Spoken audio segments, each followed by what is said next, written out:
friends. I just pressed the let's go live button, so let's wait for the stream to fire up all across the fruited plain of the internet. Before we go ahead and get started, we got the Rumble tubes, the Twitter tubes, the Locals tubes, the YouTube's tubes, and is it working? Come on, YouTube. I think it is working. That means we're ready to rock and roll, so let's do it, shall we? Hello, my friends, and welcome back to yet another episode of Watching the Watchers Live, the show that spotlights misconduct involving police, prosecutors, and politicians. My name is Robert Gouveia. I'm a criminal defense attorney, and today we're talking about Ray Epps. Apparently, he's suing Fox News. We're going to go through the complaint, and that's one story. We know why he's suing, because Fox News settled for like almost $1 billion with Dominion, and he wants to get his piece of the pie. But there's also something in there where he says that he thinks he's about to get indicted by the U.S. Department of Justice. And so we're going to go through that. I'll believe it when I see it. Or when it comes in, it's going to be like, what, a Hunter Biden diversion offer or something like that. He'll pick up trash one day, and then they'll call it a conviction. All right, so we've got that. Then we're going to turn our attention to what's happened over at the crack house, a White House. The Secret Service said they couldn't find anybody. Oh, it's even funnier coming out of my mouth. They couldn't find anybody at the White House. The Secret Service, all right, and the entire, U.S. government apparatus. Somebody brought cocaine to the White House. They concluded their investigation pretty quickly. And you know what this means. I mean, if they're not going to tell us who it was, then that means we all know who it was. And there's a reason why they're not telling us. But they put it out in an official, formal statement, and it is something we'll go through today. There was a lot of questions about this. The misreporting, why did they say it was one place and then say it was another place and then move it around and then finally say this is going to take a month to be uncovered, and then suddenly it's all done. Lickety split. Couldn't find anything, I'm sure. We've got reaction on this one from Boebert, from Marjorie Taylor Greene, and we've also got Marco Rubio, who calls this ridiculous and absurd. And he's got a fun clip. He dunks on Biden, who had a difficult time with the beach chair at the beach the other weekend. Then we'll ask ourselves, what is the DOJ actually interested in? And we'll find out that it's seditious conspirators, because they're unhappy with the fact that Stewart Rhodes got 18 years for not even being there, not even being a part of a sedition or a conspiracy, but he's going to prison for a long time. But the DOJ is not even happy about that. They're like, we want more. We want the max. And so they submitted an appeal. He's already been convicted. He's already been sentenced, but the government is appealing it because they want more. That's how disgusting these people are. Now, that is just part of the story. There's a deluge incoming. We heard Christopher Wray get asked about this a little bit yesterday about more prosecutions, and there are more coming. This was uncovered in a letter a few months back, but I want to bring it to our attention because it's got to be coming up any day now, this new onslaught of charges. So we'll take a look at that. There was a new story, a new report that the whistleblower, Gal Luft, the guy who is blowing the whistle on Biden's, is being prosecuted by people who are big fans of the Bidens. In fact, donated to him on a repeated basis. So prosecutors who are prosecuting Gal Luft donoed to Joe Biden. Isn't that fun? Isn't that interesting? So that has been uncovered. We have the Democrats who are now going after the Republicans. They're saying, you guys got duped by this criminal. See, the DOJ indicted him. That means you guys got duped by a criminal because Dan Goldman doesn't believe in the presumption of innocence and takes the DOJ at their word still. So he's saying that the Republicans need to be investigated now or something for colluding with a criminal. You see how this is working? So we have the Democrats now basically threatening Republicans. Maybe they should be investigated too. McCarthy was asked about this. Someone is lying, he says, and we'll see if he does anything about it. We've got Lindsey Graham, who is saying that the whistleblowers must testify. And then James Comer says that they are testifying, baby. They're coming there next week or soon. Don't hold me to the date. But he said that they are coming to speak, Gary Shapley and Mr. X. And I don't know how that's going to work, but apparently they're testifying soon. It's going to be done open and in public. And we've got questions about Gal Luft, the other whistleblower, and whether Congress might do something like, offer him immunity if he would come and communicate his knowledge about what the heck's going on. And then lastly, we'll close this up. We have a debate, a town hall, something going on tomorrow. I don't know exactly what is going on tomorrow, but it is taking place at some time. And so we got a little bit of an election update. For some reason, that image is not loading. Let's do a refresh here. I'm so embarrassed that image was not loading. Gosh, what a catastrophe this opening is. All right, let's carry on. Let's see. Is it here now? There it is. Perfect. All right. Whew. All right, close call. All right, so you see that there is something happening tomorrow. Don't know exactly what it is. They say coverage starts at 10 a.m. Eastern time. I have a difficult time imagining that that's when the debate starts or whatever this is. It's a summit with featured speakers, and it's hosted by Tucker Carlson. So maybe it's actually not a debate. Maybe they're just having individual conversations with Tucker. I don't know what's going on. Anyways, you'll notice that Donald Trump is not on this list, right? And people are asking about that. We've got Christie's also not on the list tomorrow, and people are, where's Trump? Is he going to show up to these things? And we have some conversation about what's happening with the debate. But we've got other clips from Mike Pence, because there's this new narrative coming out that because we heard from Christopher Wray and he told us the FBI is great, the men and women, they're amazing, and you don't see what I see and all that crap. Well, CNN is saying that they are amazing and that the DOJ is honorable and trustworthy, and these people do have integrity and blah, blah, blah, all that crap. But they're saying that Trump is the person who's responsible for increasing attacks against them, weaponizing this sentiment, this, let's say, disgust with what the FBI and the DOJ have been doing. He is ratcheting it up to like a level 11 out of 10, causing more threats, causing people to take their beliefs and be weaponized against these cherished institutions. So that's the new narrative. Christie is coming out. He said Christopher Wray did a great job. He's like, man, you did a great job. Republicans are idiots. And then Mike Pence is also jumping in on this, saying that Trump should have conceded earlier, that he should have actually, come out and just accepted that he lost. And so you see all these different narratives now percolating, and primary season is going to be fun, my friends. So we are going to get into that and more here on the show. If you were a member, either on Locals or on YouTube this morning, we talked about a couple other fun stories. This morning, we hit this bill. Vance and Holly introduced a new bill to correct errors at the DOD. In particular, to stop that $6.2 billion Ukraine dono problem from happening again. So we went through the legislation. We also heard from Cocaine Mitch and Cocaine Biden now. I guess they're both We're going to have to find a new name for Cocaine Mitch now, I guess. But anyways, we talked about that on our members stream. We also talked about this UFO stuff. It's just bizarre. There's an actual congressman, this guy, Tim Burchett. He's like, yo, we're all going to get burnt to a crisp any minute now. Charcoal, man. Charcoal. Think about a briquette floating around the sun. Prepare yourself. And so we talked about that this morning. He wasn't that dramatic. Of course, we added a little bit there. But it was an interesting segment. And so members, we appreciate you joining us. We try to really deliver for our members, and we appreciate you supporting us. If you'd like to join, you can do that over at watchingthewatchers.locals.com. We do a lot of stuff in the morning schedules. We hit the calendar of the president. We hit the committee schedules in Congress. We take a look at case docket updates. In particular, we're following Trump now. And we have an amazing community. We have a private members Telegram chat, no matter where you join on YouTube or on Locals. We really do appreciate you. We've got a lot of fun stuff coming. We've got a newsletter that's about to launch any minute. And we have some merch we're working on. I want it to be good. We got a batch of merch here. It's like, it's not good. So we're going to redo it and make it the best. It's going to be the best, baby. And so it's all coming, and we appreciate it. Our members really help make all of that possible. So thank you. Also, I want to make sure we are healthy and fortified and well.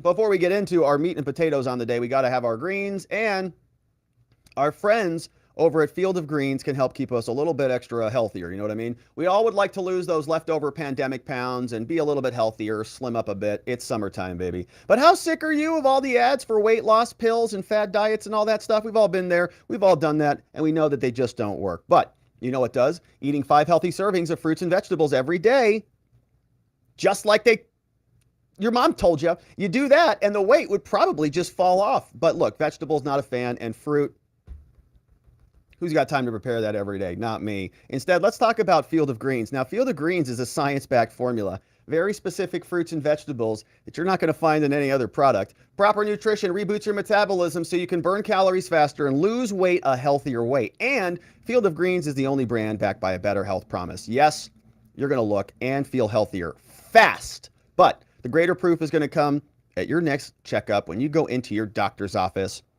And he might even jump out the window. He's just going to go, who is this person? You're going to look so amazing. So let's get you started. Go on over to fieldofgreens.com. Don't forget to load your cart up. All sorts of other good stuff. If the greens thing isn't for you, it should be. Just look at the ingredients. But there's a lot of other stuff. Check it out. Fieldofgreens.com. And don't forget to use code Robert. You want to save that 15% off when you check out using code Robert. And we appreciate you supporting our sponsors and your own health. All right. So let's get to it, my friends. We've got Ray Epps, who is, got a lot of bravado, this guy. Let's get right into it. Ray Epps now suing Fox News. We're going to go through the entire lawsuit here, but man, the bravado on this guy. He is seen here and in many other videos outside the Capitol on the FBI's most wanted list for being one of the most violent people at the Capitol who was most wanted. All of that is apparently not sufficient to charge him with a crime. We have Congress asking the FBI about it. And when Christopher Wray was testifying in front of the House Judiciary Committee, he refused to answer questions about this. But we, along with many other Americans, have a lot of questions about it because other people who did things that were less serious than Ray Epps have been charged with crimes. Many of them are sitting in custody right now. And so we've talked about this for a long time. We've gone through the Ray Epps deposition. He was wanted by the FBI. He was a former member of the Oath Keepers. He was there screaming, go into the Capitol. He's on camera multiple times near the first breach. He's also shown pushing cameras or pushing flags around and other devices around in different frames. A lot of activity going on from this guy. And if you read his deposition, he tells in a very awkward line of questioning the January 6th fake select committee that he also went into the Capitol. So many of us have questions about it, including those in Congress. And now Ray Epps is suing Fox News. And in the lawsuit, apparently he's telling us that the DOJ is actually considering charges against him now. We say, wow, what year is it? How long has it taken? But maybe it is coming down the pike, and we can't wait to see what those charges are. If and when they do come, I'm going to hold my breath until we see them. So this is from Christopher Wray, director of the FBI, his testimony when he was asked about Ray Epps. In case you forgot or have missed some of the footage of Ray Epps, the very innocent hero, or whatever Adam Kinzinger was calling him, this is what it looked like. And this was introduced in Congress right in front of Christopher Wray. We need to go into the Capitol. Into the Capitol. Into the Capitol. What? We are going to the Capitol where our problems are. It's that direction. Please spread the word. All right, noted. Okay, but one more thing. Yeah, so can we go up there? No? When we go in, Are we going to get arrested if we leave go this up there? here. You don't need to get Just shot. arrest us.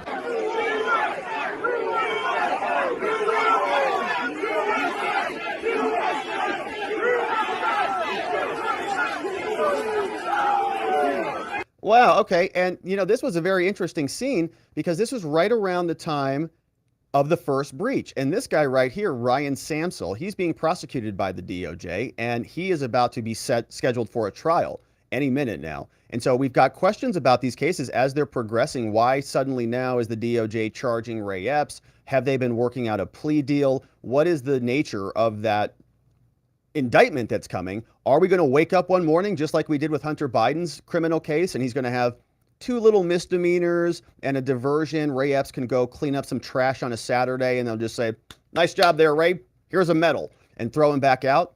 We'll see.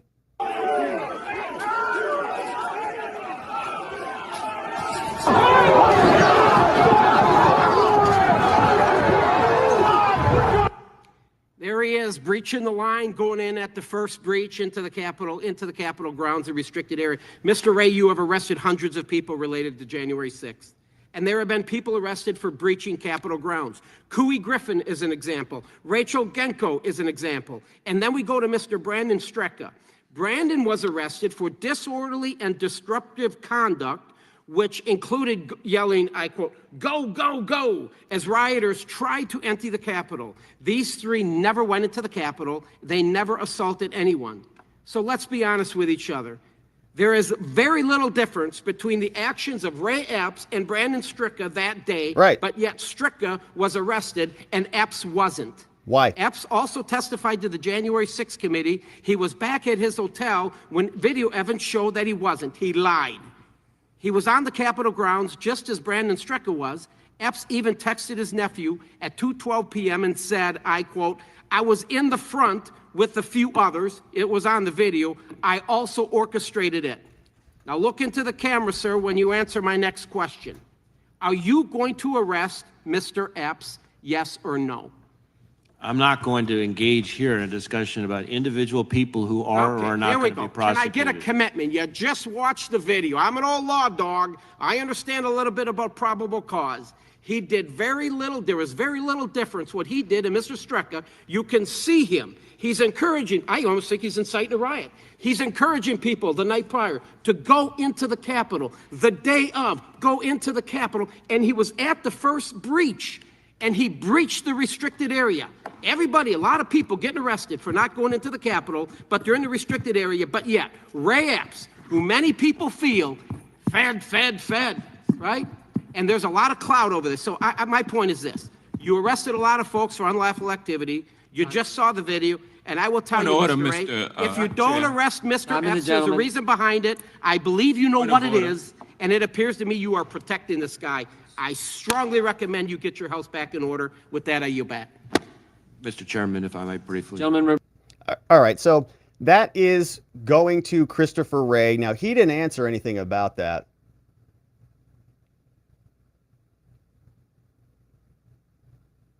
And I wanted to just dig this out just for one quick minute and see if we could just pause and hit this up. Because this was on, this is the deposition from Ray Epps. Now, the question about Ray Epps that I can't believe that we never hear them bring up is whether Ray Epps went into the Capitol. Here's a weird question. We don't know who asked it. Question, how long did you do this? Did you de-escalate? How long were you walking back and forth doing this? You know, I'm not sure. So when it broke, another question, did you follow the crowd into, all right, we get like a partial question on this. This is from archive.gov, January 6th committee witness testimony. So when it broke, Ray, did you follow the crowd into, did you leave the Capitol? Tell us what happened once, all right? And it's a terrible question, and we don't even know who asked it because this transcript is dog crap because they don't want us to know what happened here.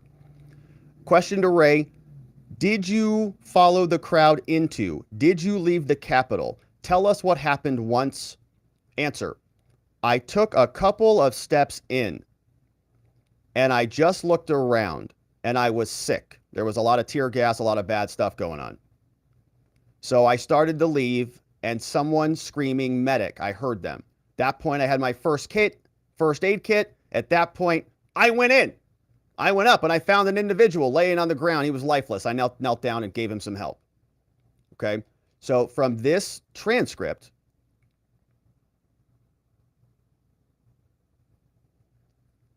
it sounds like he went into the Capitol to me.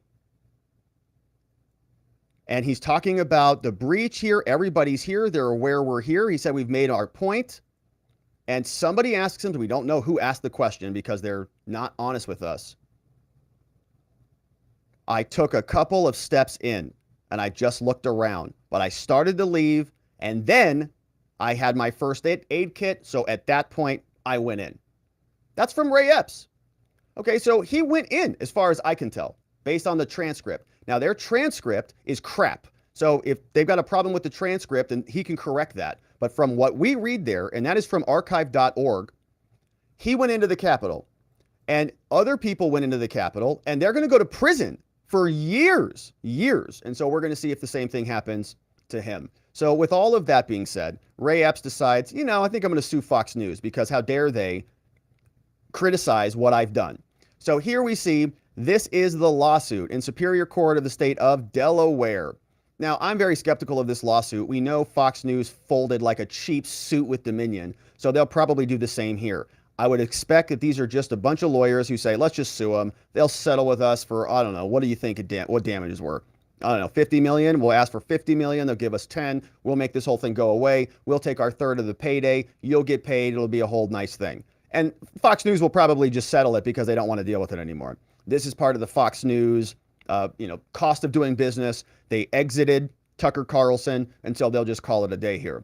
So now, it's just a lawsuit. I think it's just attorneys, wanting to get paid, honestly. So here is part of what's happening. They file a complaint. This one goes in Delaware because Fox News is incorporated there.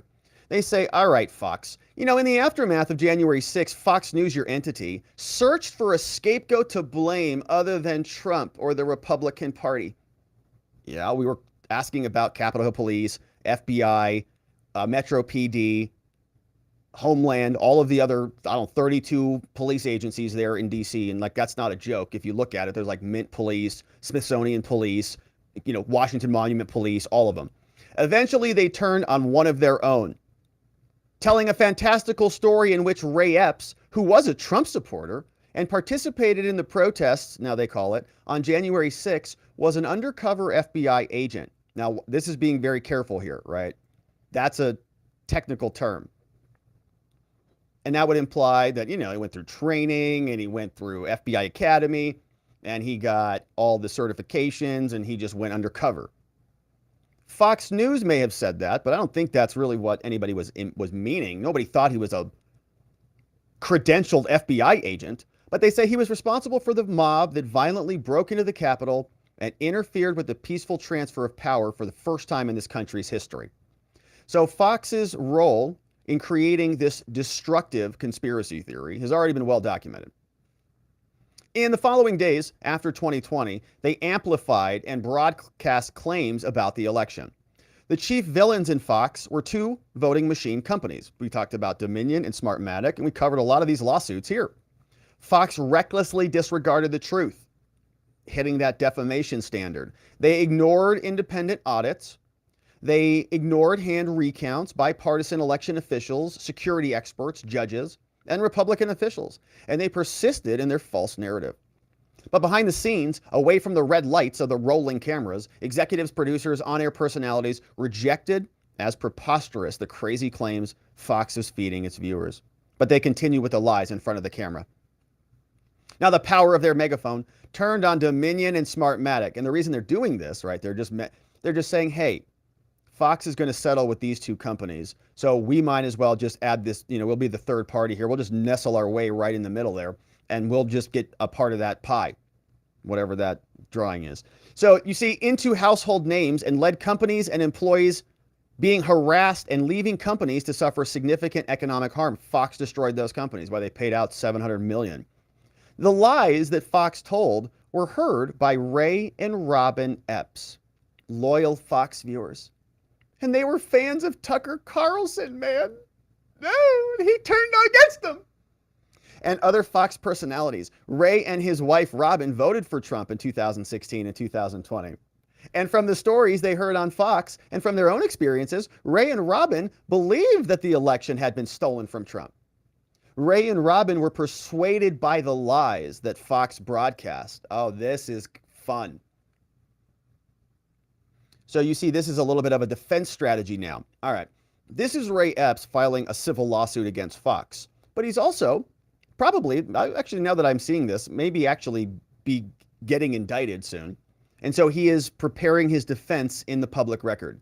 He's communicating in another lawsuit. He's going on the offensive now, right? In other words, being charged with a crime, if you're on the defense, one thing you can do is go on the offense. Ray Epps a victim here, man. Ray Epps a victim of Trump. Isn't that what you want to hear, DOJ? Oh, you want me to testify against him or give you evidence to say that Trump is the worst insurrectionist that we've ever seen?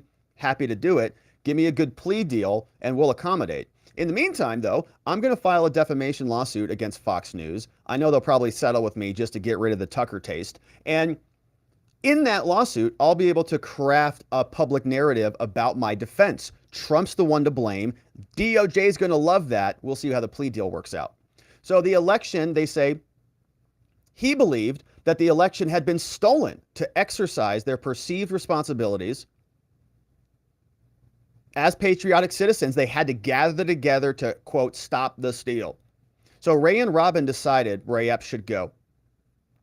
They were going to go to the protest. He flew to D.C. January 4th. He proudly wore his red Trump hat throughout Washington, D.C. I know, we noticed that. He was. He stuck out like a sore thumb. Isn't that funny? Big 6 foot whatever dude, big giant booming voice, standing over everybody else. Into the Capitol! Into the Capitol! Trump all over the place. Trump, Trump, Trump, Very funny. Very, very perfect. But it's because he believed it, man. He's a Tucker fan. So on January 5th and 6th, he vocally supported and encouraged peaceful protests. Is that what you heard on the video? Into the Capitol. He did at one point say peacefully after everybody started booing him down. The events of January 6th are well known. Not really. There's still tens of thousands of hours of footage that have not been released. We've got tons of questions. The January 6th committee was a total joke and scam. There was no adversarial questions there, no oppositional witnesses at all. And what we've seen come out in the courts of law has been a joke. Tons of evidence has not been able to be admitted, and they have not been able to even get discovery about other confidential human sources in competing agencies like Homeland. Some of the attendees of January 6th rally attacked the Capitol. Ray Epps was right there, violently gaining entrance to the building and stopping the vote that was underway. Reports indicate that 120,000 people attended the rally. And of those 120,000, as many as 2,500 illegally entered the Capitol. And per Ray Epps' deposition, I say he was one of them. Having promoted the lie that Joe Biden stole the election, having urged people to come to Washington, D.C., and having helped light and then pour gasoline on a fire that resulted in an insurrection, this is my blaming Trump now, that interfered with the peaceful transition of power, Fox needed to mask its culpability. It needed a narrative that did not alienate its viewers who had grown distrustful of Fox because of its perceived lack of fealty to Trump. And I just want to pause here for a moment. Ray Epps just became a symbol because of the fact that he was tall and loud and booming, and he stuck out like a sore thumb. Everybody saw him. But it was a symbol of a bigger infiltration that was going on that day. We know that there were dozens, if not hundreds, of CHSs and undercover, under the radar, however you want to phrase it. The FBI gets sneaky here. Well, we have no undercover agents there. Well, because they call undercover agents something, they call this one something else. And you didn't ask about that one, so they didn't respond to that. So Ray Epps is just this idea, really, in many ways. And that's why he got singled out. At first, on Fox, its on-air personalities sought to blame Antifa, and we don't even know if they even investigated that at all. And information of the rioters circulated, the false narrative became easily disproven. They say, still, here's Tucker. FedEps. Still, just as Fox had focused on voting machine companies when falsely claiming a rigged election, Fox knew it needed a scapegoat for January 6th that would help absolve itself and would appeal to its viewers. So it settled on Ray Epps and began promoting the lie that Epps was a federal agent who incited the attack on the Capitol. And again, a federal agent, like when I think of that word, I think it is an agent of the federal government, not necessarily an employee of the federal government. Somebody who's working with the feds is a confidential human source. Somebody, they have all these different categorizations and classifications based on what they're doing and what they're providing and the level of the information and whether they're paid or not, and all these things. So I just think it's a person who's connected and doing something at the behest of the federal government. That's it. Or in alignment with their interests, Maybe he's not taking orders from the FBI or orchestrating, taking direct commands from FBI.gov or something like that, but there's something else going on, and there's questions about the double standards. So you see here, this is literally the image of Ray Epps speaking to Ryan Samsel. Ryan Samsel has been charged with a crime. He's got trial coming up. He might go to prison for a long time. Ray Epps is driving around in an RV with his wife crying about Fox News. FedEps from Tucker, And he's got that nice smirk on the face, appropriate. So with that, Fox News, and particularly Mr. Carlson, commenced a years-long campaign spreading falsehoods about Epps. And those lies have destroyed Ray's and Robin's lives. Wait a minute. Fox's reporting on the strangeness of Ray Epps and the internet wondering what the heck happened in this story is destroying Ray Epps. It's not the fact that Ray Epps was whispering to Ryan Samsel and they're at the Capitol building. It's not the fact that he appears to have been immunized by the January 6th committee and the feds, the FBI, for some bizarre reason where others have not. That's the consequences of those actions apparently have no consequence to Ray Epps. It's only Fox's lies. So, and it's just Fox reporting on the things that he did. All right. So as Fox recently learned, here you go, in its litigation against Dominion, its lies have consequences. And so, you know, everybody part of this lawsuit, they're just salivating. They're like, yeah, baby. Lies have consequences, Fox. We know you little spineless weaklings settled for a cool $750 million. That's a lot of super chats. And Fox is likely going to do the same again. So let's see if they're at what they're asking for. All right. So Ray Epps and Robin Epps, they are from Arizona. And we played videos of these. Well, one of them, Ray Epps here, he went to Oath Keepers meetings, and we have the video of him. There's a funeral or something. He's walking around with bagpipes. But they moved to Utah. They're currently there. Now, Fox News was the most watched cable news station owned somewhere. They've got 70 million households. And up until April, Tucker was a part of Fox News. He was an agent for Fox. And they say that here's the following facts. Epps is a poorly cast villain for Fox and Mr. Carlson. Before 2022, Epps voted Republican. Former Marine, voted for Trump twice. Avid, loyal Fox viewer and a fan of Mr. Carlson's. Probably not anymore. When Fox, through its on-air personalities and guests, told its audience that the election had been stolen, Epps was listening. He believed Fox. And when Epps kept hearing that Trump supporters should let their views be known, Epps took that to heart. At first, Epps didn't think he could attend the rally, but his wife, Robin, owned and operated a profitable wedding venue business on their property out in Arizona.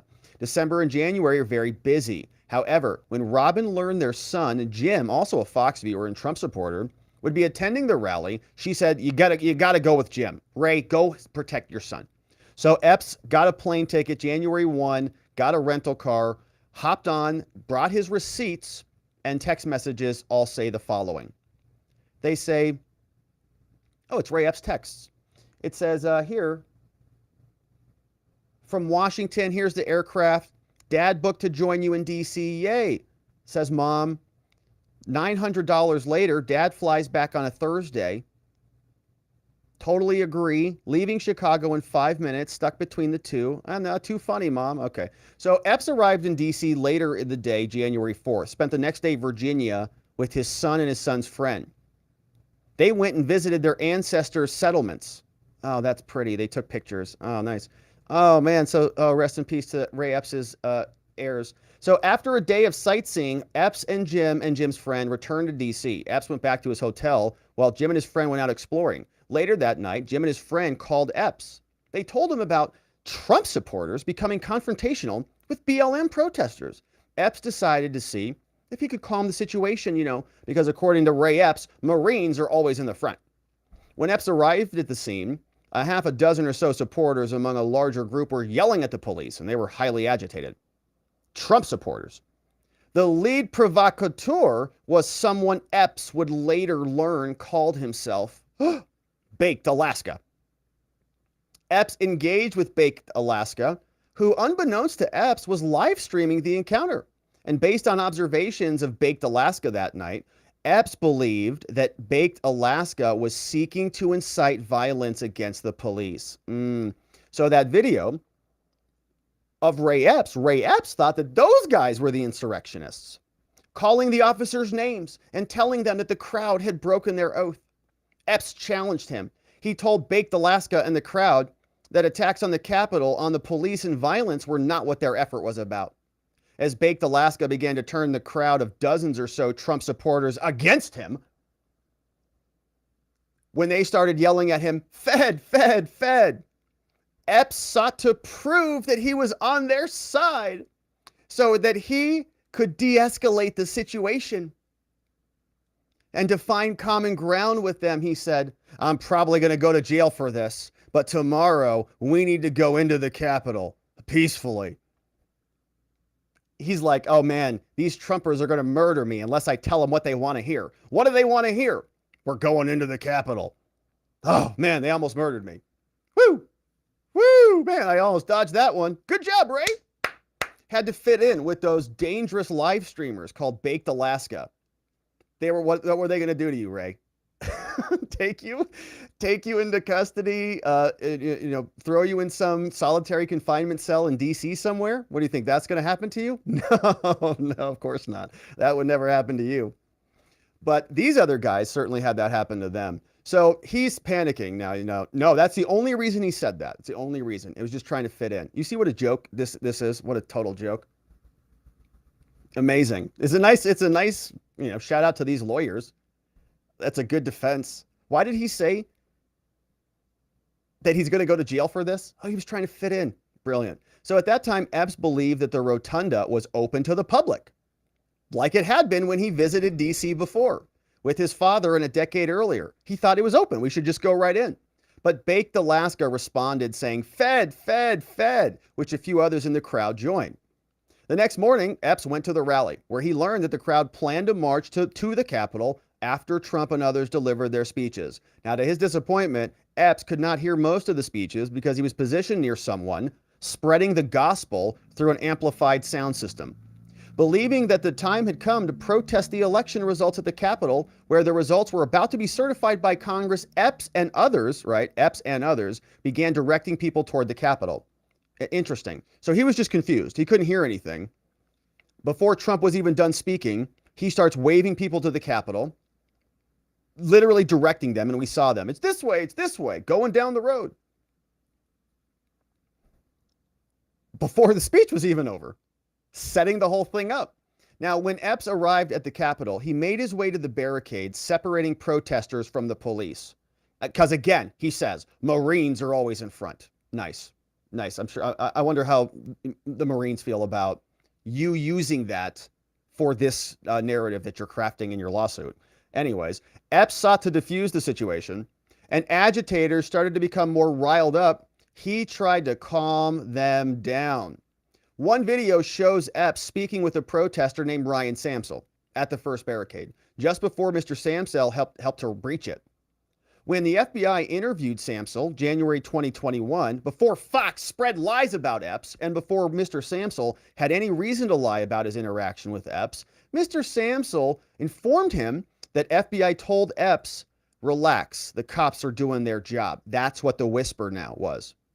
It was Ray Epps saying, hey man, relax. I know I was screaming, go into the Capitol. I know I was screaming last night, I'm probably going to go to jail for this and all this. But now he's just saying, hey man, relax, the cops are doing their job.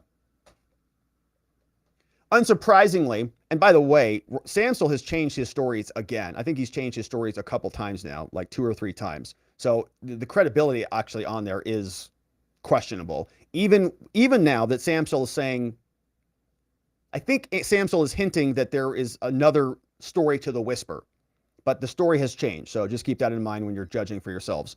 Unsurprisingly, Epps's lawyers say now that Fox has concocted and promoted lies about Epps, as Mr. Samsel prepares to face a trial in his own criminal prosecution, now Mr. Samsel, here it is, has changed his story in hopes of capitalizing on Fox's lies. Samsel now is pointing the fingers at Epps, falsely claiming that Epps instructed him about how to push through the barricades.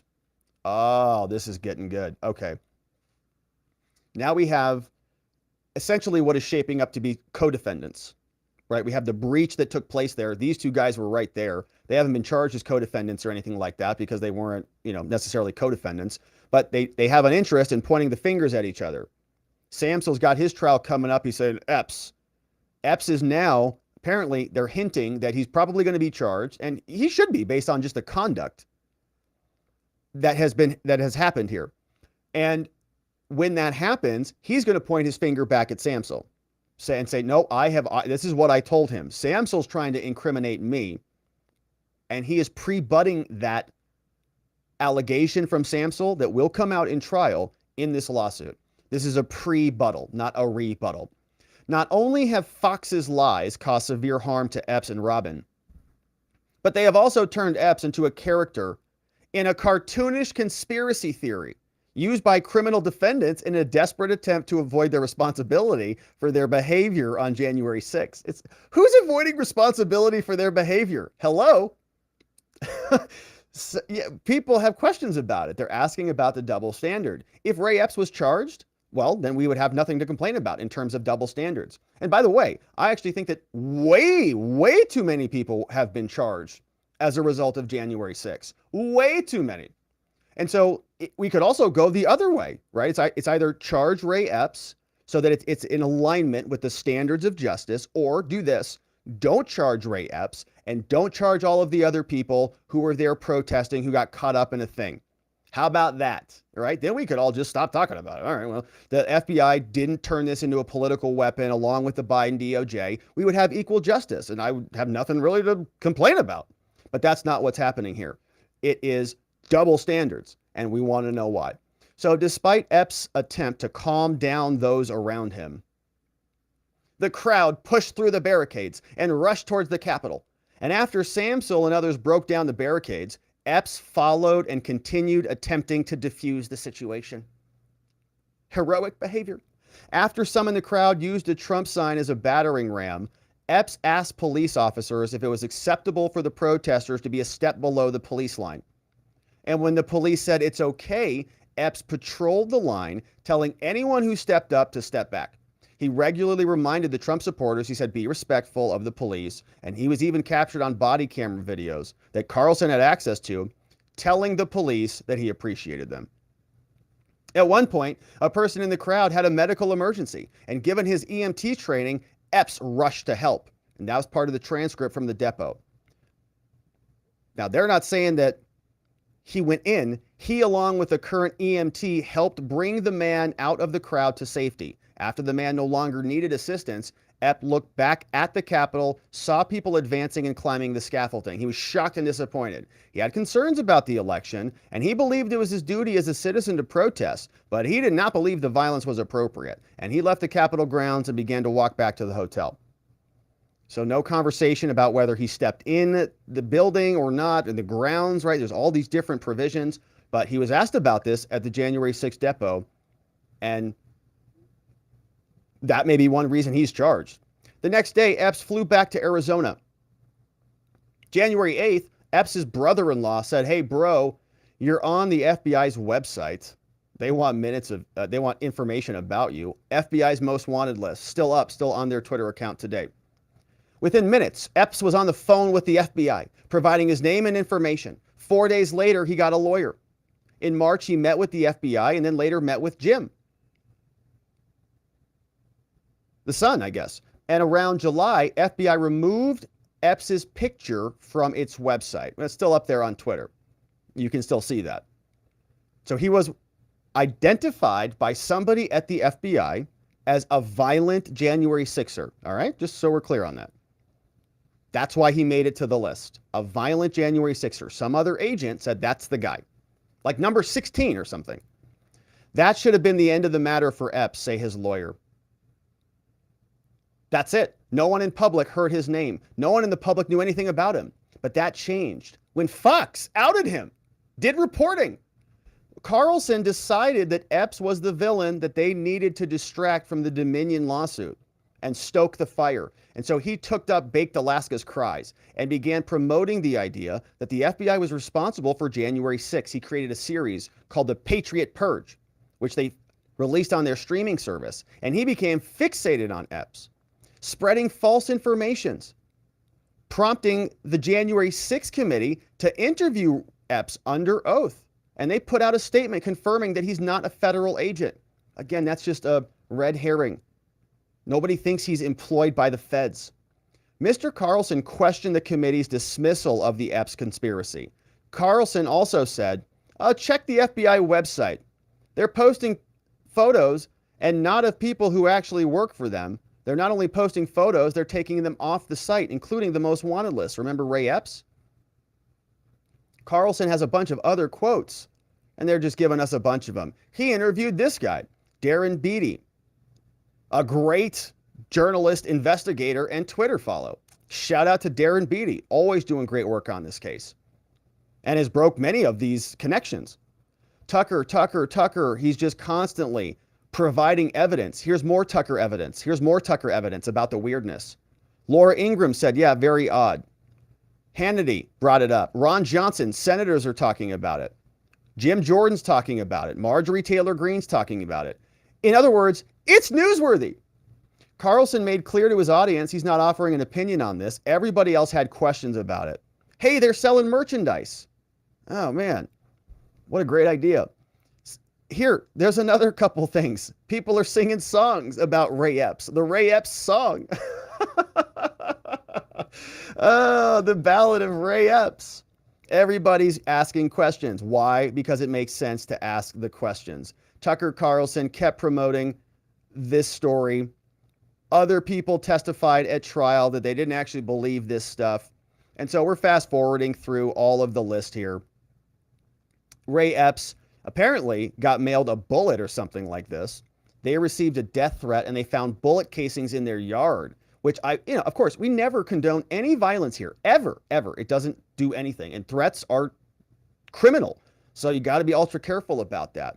But he's getting some prank phone calls and somebody shot a gun in a very rural area. Where does he live? He lived like out in Queen Creek, Arizona, which is a very rural area. And by the way, there are multi-purpose lands out there where you can go and shoot out there in that vicinity here in Arizona. So the fact that there are shell casings or bullet casings out there is not a surprise at all. Wow, he got some bad text messages? You're kidding me. Gosh, maybe I should sue somebody. Wow, what a horrific thing. So look, he's gotten letters too. I've got some fun letters too. Maybe I should sue somebody. Now, this is count 1, defamation, and I want to see really what they're asking for. We know they're saying that none of this is true and Fox defamed him, but I wanted to see what the actual demand was, and I didn't see anything in here about a charge. So let's see if we can find where that was. Now, they're not asking for an amount. Compensatory damages that would be established at trial, and other economic damages, punitive damages, and other costs. Now, this is where we see some evidence that Ray Epps says he's about to be charged with a crime. As all of this was moving forward, they're showing us some of the damages. Ray Epps has been harmed massively as a result of Tucker and Fox's reporting on the evidence from January 6th. They poured hundreds of thousands of dollars to renovate and build their business and their barn, but they had to leave. They lost their income from their businesses. They had gross revenues of over $500,000 a year at their barn. It was a top 5 wedding venue in Arizona, but they had to sell it. They've incurred significant expenses in moving and living in hiding. And look, part of the reason he's been in hiding is because he has not been able or does not want to be served with a subpoena. All right. The Proud Boys defense team, they went in there and they tried to subpoena Ray Epps on multiple times. They tried to get the judge to give them permission to serve him by publication, essentially, because they could not find this guy. They sent multiple process servers to his house or that barn here in Arizona. They couldn't find him. There were reports filed with the court that they went back and he locked the gates and, hiding some evidence based on his interview with the New York Times that he got an RV and they've just been traveling around. So he doesn't really have an address so that he can be served or cannot be served. Living in hiding because he doesn't want to be held accountable for this. Not because of Tucker Carlson. He was there. He was actually there on January 6th. So he's a literal witness in these prosecutions. You're allowed to subpoena him and bring him in here. You're not under attack because you were there and a part of it. Those other people who are being prosecuted are going through the process. Why can't he? So now he's going to be damaged because he's living in hiding. Those other people are not living in hiding. The emotional and psychological effects of the threats and the attacks cannot be overstated. And Fox was on notice of the destructive consequences. They got complaints against them from Dominion and Smartmatic about the voting machines. And New York Times published an article about this, saying that they were false statements, but Tucker Carlson kept talking about it. And finally, in May, the DOJ notified Epps, here it is, in May 2023, not that long ago. The Department of Justice notified Ray Epps that it would seek to charge him criminally for the events on January 6th. 2.5 years later. Golly. The relentless attacks by Fox and Mr. Carlson and the resulting political pressure likely resulted in the criminal charges. Isn't that amazing? Fox led to his prosecution. Wow. And you know what? I think that that's actually good news, isn't it? That there is an equal standard. The Justice Department got their heads out of their derrieres and they came out and said, oh, maybe we will charge him because it does look like a massive double standard. Now, they'll have some excuse for why it took them so long and they'll batch it with a bunch of other prosecutions, likely. And I'm curious to see what the charges look like. But that is not because of Fox News. It's because of his conduct. And Fox News is allowed to report on his conduct. So Ray Epps continues. He says, although it's difficult to believe that the DOJ would have pursued this matter if Fox had not focused on lies, which is kind of insulting to the DOJ. It's like they just take pressure from the public. I mean, they would be the first ones to tell you, no, we speak through our filings and we only follow the law, all that stuff. Ultimately, the criminal charges conclusively demonstrate the falsehood of the story that Carlson and Fox told about Epps. They say Epps was not a federal agent. He was a loyal Fox viewer and Trump supporter. Had the Department of Justice charged Epps in 2021, like maybe they should have, Carlson would have hailed Epps a hero. Well, he would have been not somebody violating the standard then. Yes. Okay, so instead, Fox and Carlson made Epps the central figure in a lie that they concocted about January 6th.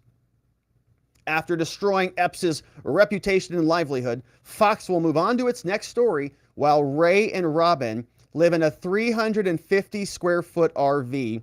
This is hysterical, and face harassment and fear true harm. Fox must be held accountable. That RV, by the way, is probably a $2 million RV, if you look it up. Okay, it's at least $1 million. It might be more than that. It's crazy. These RVs have, it's got like a helicopter pad on the roof. It's ridiculous. So give me a break. And again, that's part of his effort to not be found.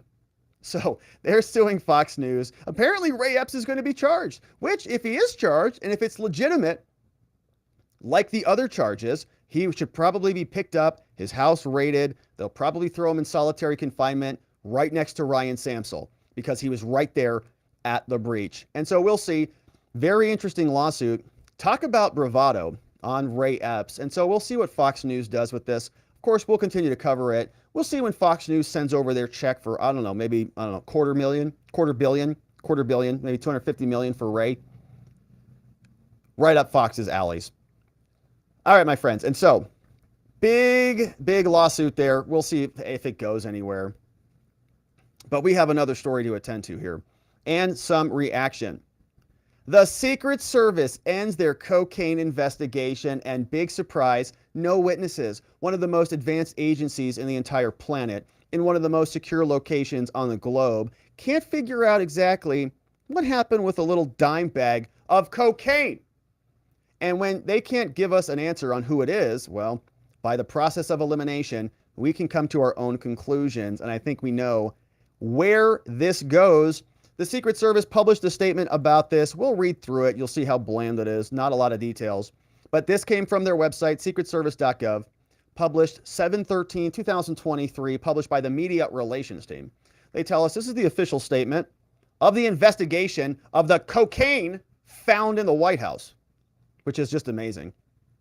On the evening of July 2nd, right around America's birthday, Officers from the U.S. Secret Service Uniform Division found an unknown substance inside a vestibule leading to the lobby area of the West Executive Avenue entrance to the White House.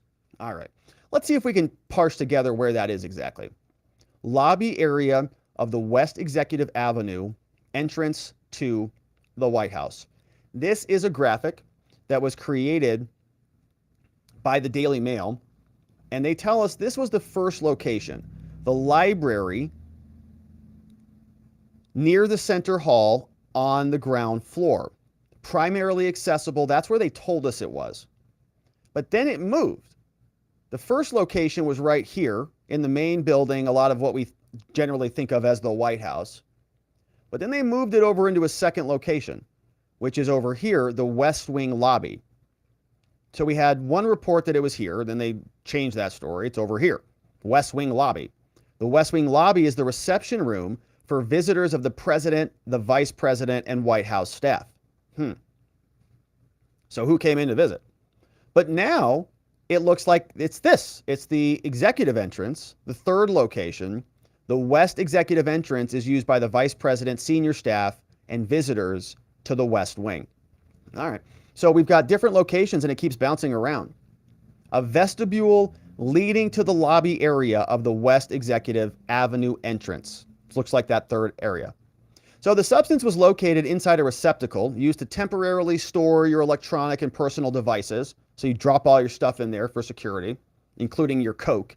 Following the discovery, safety closures were implemented around the White House. Their response was designed to ensure that the found substance was not a chemical or a radiological material, that could wipe out the country and threaten the security of the White House. As such, the substance was field tested and preliminarily determined to be not hazardous. And I'm sure when the hazmat team showed up, I'm sure the guy looked at it. He goes, "Oh, that's Coke. That's a dime bag right there. That's it, right? Okay, test it. All right, there it is." Because they've seen it. They've done it many times. So testing conducted by the Fire and Emergency Medical Services indicated that the found powder tested positive for cocaine. The substance and packaging were treated as evidence after they wiped off all the fingerprints and evidence. All right, here. You got that evidence bag handy? All right, here. All right, open it up. All right, put it in there. So after they gobbled it up, treated it as evidence, sent over for biodefense analysis, which analyzed the item for biothreats. Tests conducted at this facility came back negative and gave formal confirmation it's not biological. The substance in the packaging underwent further forensic testing. The substance was analyzed for its chemical composition. The package was subjected to advanced fingerprint and DNA analysis. I'm sure they really did that. Yeah. And both of these analyses were conducted by the Federal Bureau of Investigation. Oh, gosh. Who did the investigation? Was it the same guy who got the laptop, who also met with Gal Luft? Who did that? Did they bring back Jim Baker from Twitter? Who did it? Did Comey do this? Was he in there sampling this all up? I don't know. But they send it over, given their expertise in this area. And honestly, I think that a lot of this is just a red herring. This is distraction stuff. They have cameras on every single orifice of that Capitol building. It's a limited number of people who come and go through there. They don't need to do fingerprint and DNA analysis. They're trying to sell this like it's a CSI thing. It's a camera in a cubby. Every single person who comes through the White House is documented, and every single moment is chronicled. I have no doubt about it. And if not, then this is hysterical. I mean, what a joke. Maybe it's as secure as the Capitol building was on January 6th, literally. I don't know. But okay, fingerprint and DNA analysis and all that stuff, it's like from a movie. Are they going to? No, they know. Okay, they just know. They just look at it and they go, it's a dime bag of cocaine. It's cocaine.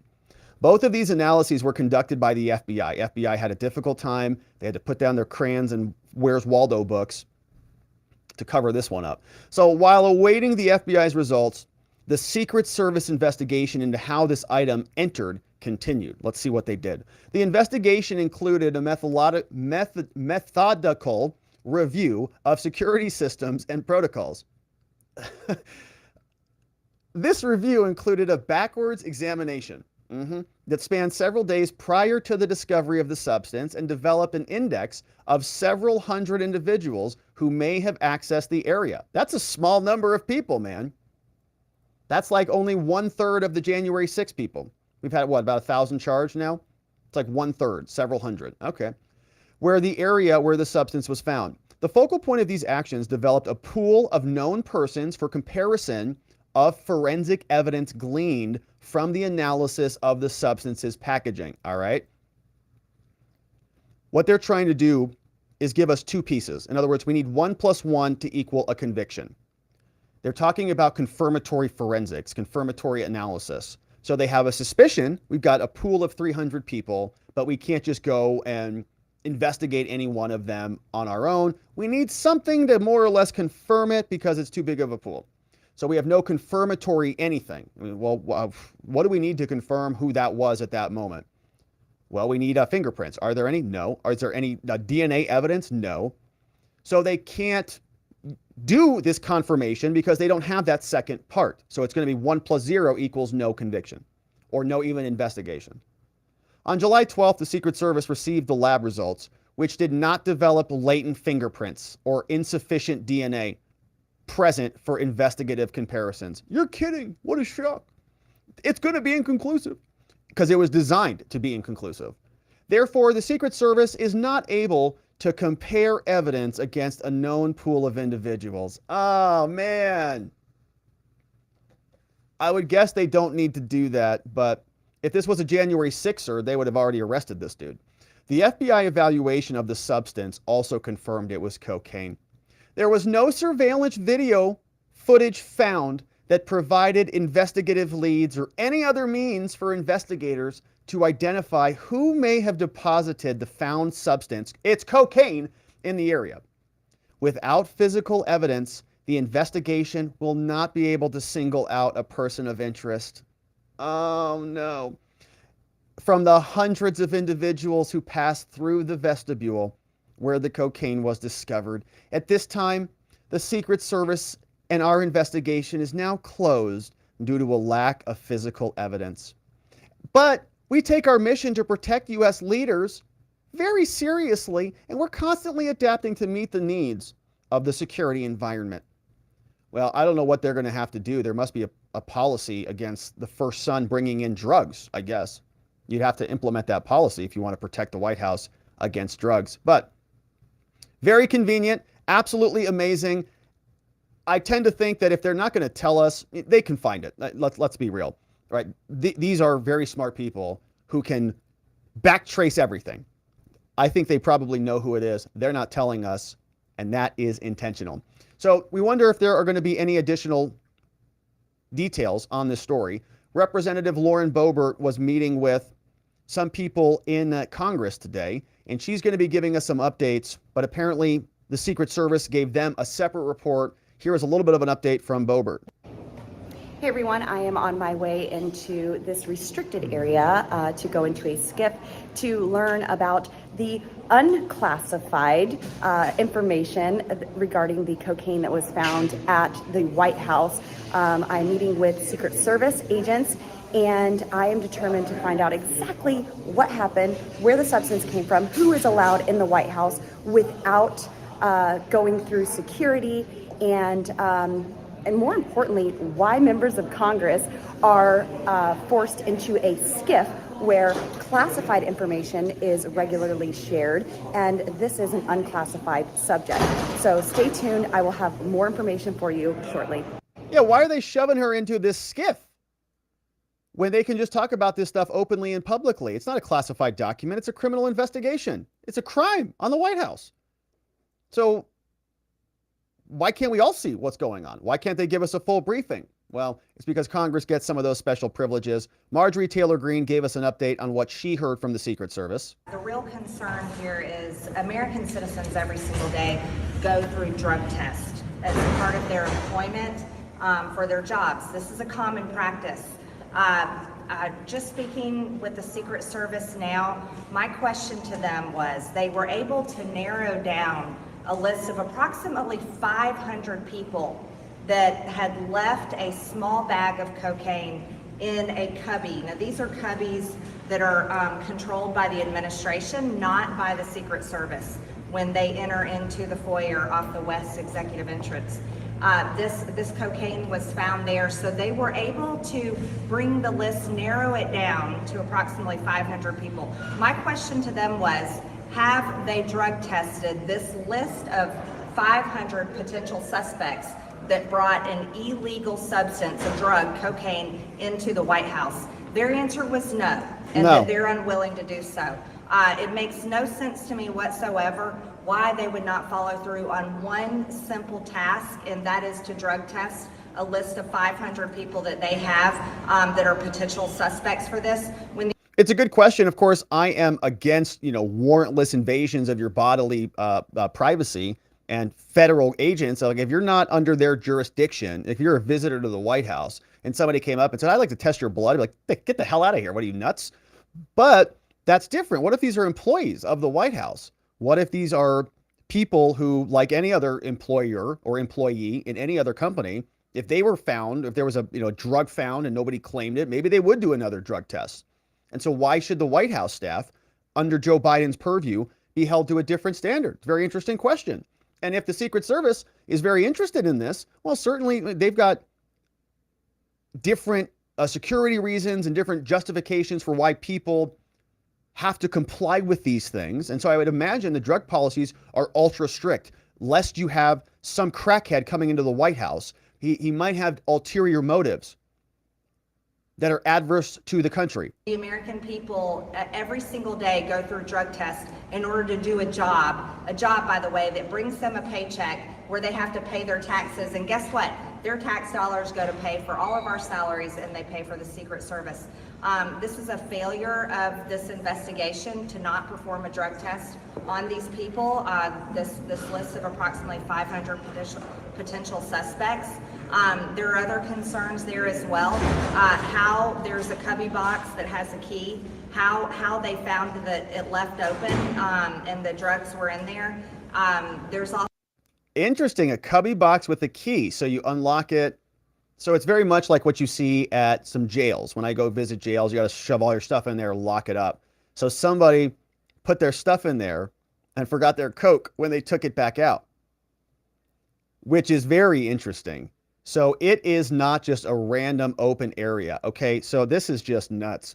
So I got to imagine, you go to the gym and you lock your keys into the thing. It's probably very much like that. Open up the code, open it up, put your stuff in there. There are always cameras on those things. So you can see who used what cubby, opened it up and closed it. They know exactly who this person was. Also a failure with the amount of cameras they have, and I just don't find the excuses on how we can't find out who had cocaine in the White House. Yeah, because they know who had it. They know. They just don't want to tell us. The whole thing is absolutely ridiculous. Here's Senator Marco Rubio confirming the same from the Senate. White House, and I say that it does indeed.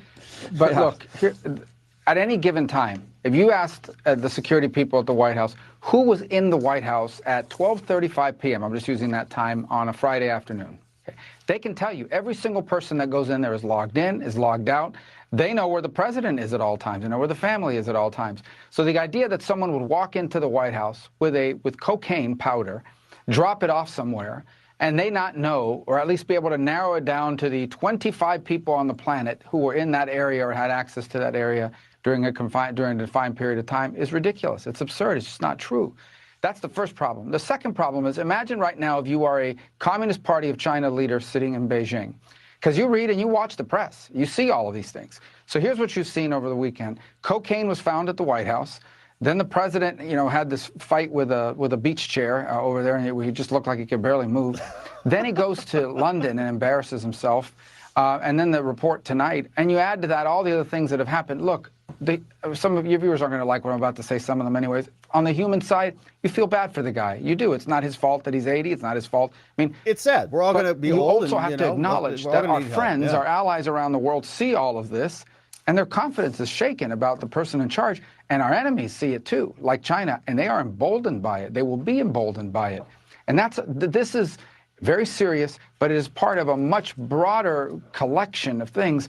And the last point I would make is, imagine if this was 4 or 5 years ago and the reports out where cocaine was found in the Trump White House. Disaster. That is all we would hear about. That is all they would ask about. That is all I would be asked about in the hallways of the Capitol on a regular basis. Don Jr., Here, it's kind of like, you know, we've moved on. Cocaine in the White House. It's crazy. You know, let me ask you about the president. And they can't find it, right? They actually can't find out who the source of the cocaine was, which is just as nuts as the fact that cocaine is there. It's like, what is the Secret Service? What is the security apparatus even doing? You know, because the Biden foreign policy, and to be fair, there's still people in the Republican Party that somewhat believe in all this, is constructed on the basis of this belief that somehow, you know, China and the United States are going to be able to work this all out. Look, nobody wants a war here. But what we can't forget and what we can't ignore is the fundamental fact that China intends to be the world's most powerful country. They believe that's the trajectory they're on. They believe that's their rightful place. They're very confident of that. And that's what they're moving towards. Now, yeah, they're on a better trajectory than we are. We have, I don't even know what going for us here in the United States. Our Secret Service can't even find crackheads in the White House. I bet the Chinese could find their a crackhead in their White House pretty quick.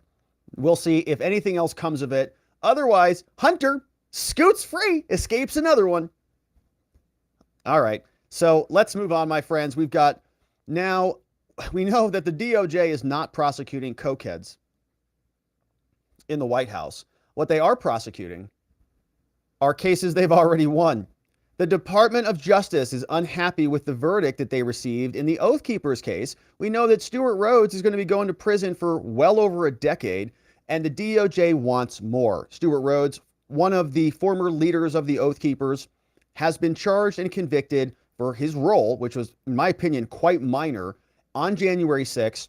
And now the DOJ wants more. They have actually filed a notice of appeal, a very short document, because the 18 or so years that Stewart Rhodes is likely going to be getting is just not good enough for them. And not stopping there, they are also about to unleash another 1,000 or so prosecutions coming soon. Any day now, we're just waiting for it. Probably going to be time to drop when most politically expedient for them. But Stewart Rhodes, who's already been convicted, is now, they're going to be asking for more. Politico gives us the story. The Justice Department now appeals the January 6th sentences for Stewart Rhodes and some of the other Oath Keepers. It is now filed. This is a signal that prosecutors are not satisfied with the severity of the jail terms that were received. Judge Mehta sentenced Rhodes to 18 years in prison, but not good enough. The harshest sentence yet for any January 6th defendant. 18 years, and they want more. They say that he was the leader of this dangerous criminal conspiracy because they had these quick reaction forces that were written down in a document somewhere, and they said that they were going to ransack the Capitol, and then they never did it. Nevertheless, the sentence for the Yale Law School graduate, disbarred attorney, was shorter than the 25-year prison term that they want. They want 25 years. In a series of filings, prosecutors signaled that they're appealing sentences, all from Judge Mehta, a Barack Obama appointee, and other of the Oath Keepers. Here's what they want. Kelly Meggs, she got 12 years. They wanted 21. 21 years. 21 years. Roberto Minuta got 4.5 years. They wanted 17. Joseph Hackett of Florida, 3.5 years. They wanted 12. Arizona, Ed Vallejo, they want 17 years. He only got 3. This is the Department of Justice. We all saw January 6th. We all saw what the Oath Keepers did. Not anything different than Ray Epps. They were just part of an organized group. David Morshall, and some of them were violent, right? Ray Epps, we haven't seen what his charges are. We'll see if he gets charged with any violent crimes. He was certainly on the FBI's most wanted list for violence. David Morshall of Florida was sentenced to 3 years. DOJ wanted 10. Jessica Watkins, she got 8.5. They want 18 for her. And Kenneth Harrelson of Florida, 4 years for him. They wanted 15. They say Rhodes was the driver of the conspiracy. And other defendants pointed to Rhodes.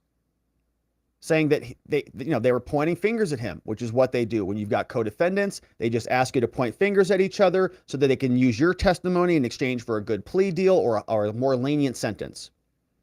Dozens of other Oath Keepers, many of whom were performing security details, were there. A DOJ spokesman declined to comment because, of course, these people are just the worst. I mean, they've already won. They've already won. They've already got them all convicted.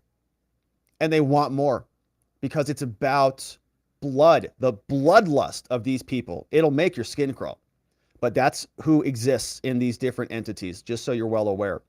So they filed that notice of appeal, and we have it here. Not a complicated filing. As we know, notices of appeals are just very bare bones documents. The actual appellate memorandum will come later, and then we'll be able to go through that in further detail. But the United States of America versus Elmer Stewart Rhodes, the case here filed out of the District of Columbia, which is where a lot of these people reside. The appellant is the United States of America. They are filing the appeal. The attorney, Jeffrey Nessler, out of the D.C. Attorney's Office in D.C. That's who's responsible for this appellate filing. Concise statement of judgment or order. They say, Your Honor, we're appealing this. The sentence imposed on May 25th is not to our liking. Sentencing defendant to a term of 216 months imprisonment on each count to run concurrently. Okay, so every single charge, 216 months on each charge, but they're going to run together. So they all start at the same time, they'll all end at the same time, and they're not going to be stacked together or stacked consecutively. Sometimes you might have one charge, you do, 1 year on one charge, and then another year on another charge, and they run consecutively. Not happening here. So they object to this. 216 months is just not long enough. We also object to a supervised release for 36 months once he gets out of custody after 18 years. And we object to the $300 assessment. He's not on bail. He's already literally in custody in D.C. And so this Department of Justice prosecutor files it, Jerry Nessler. The government appeal, they filed their fee, and they ordered transcripts, and they don't want to appear during the appeal. And so the form gets submitted, and we'll see what the appellate memorandum looks like when that comes down the pike. But these people are just, I don't even know why they are this way. But they're not stopping. They're continuing on. We know more charges are coming. This article is from a couple months ago, but we're waiting for it to happen. All right, we're waiting for it to drop. We're waiting for the Trump indictment in D.C. to drop. We're waiting for a new batch of charges here to drop. And on we go. The DOJ told the court to expect a deluge of new January 6 prosecutions any day now. And we've been very critical here about the current amount of January 6 charges. I mean, I think that there are way too many of them. But the fact that there are so little of them is actually a joke. And we've run through the numbers on this. The amount of money and time and media and, budget requests and January 6 hearings and all of this for like 1,000 charges is a joke. And you can just look up any Super Bowl weekend in your state and you'll have 1,000 charges, which are not much different than the January 6 charges, by the way. They are trespass charges and disorderly conduct charges and criminal damage charges and assault charges all over the place. So the fact that our entire DOJ and FBI can't handle 1,000 criminal cases in the course of 2 years is a total joke.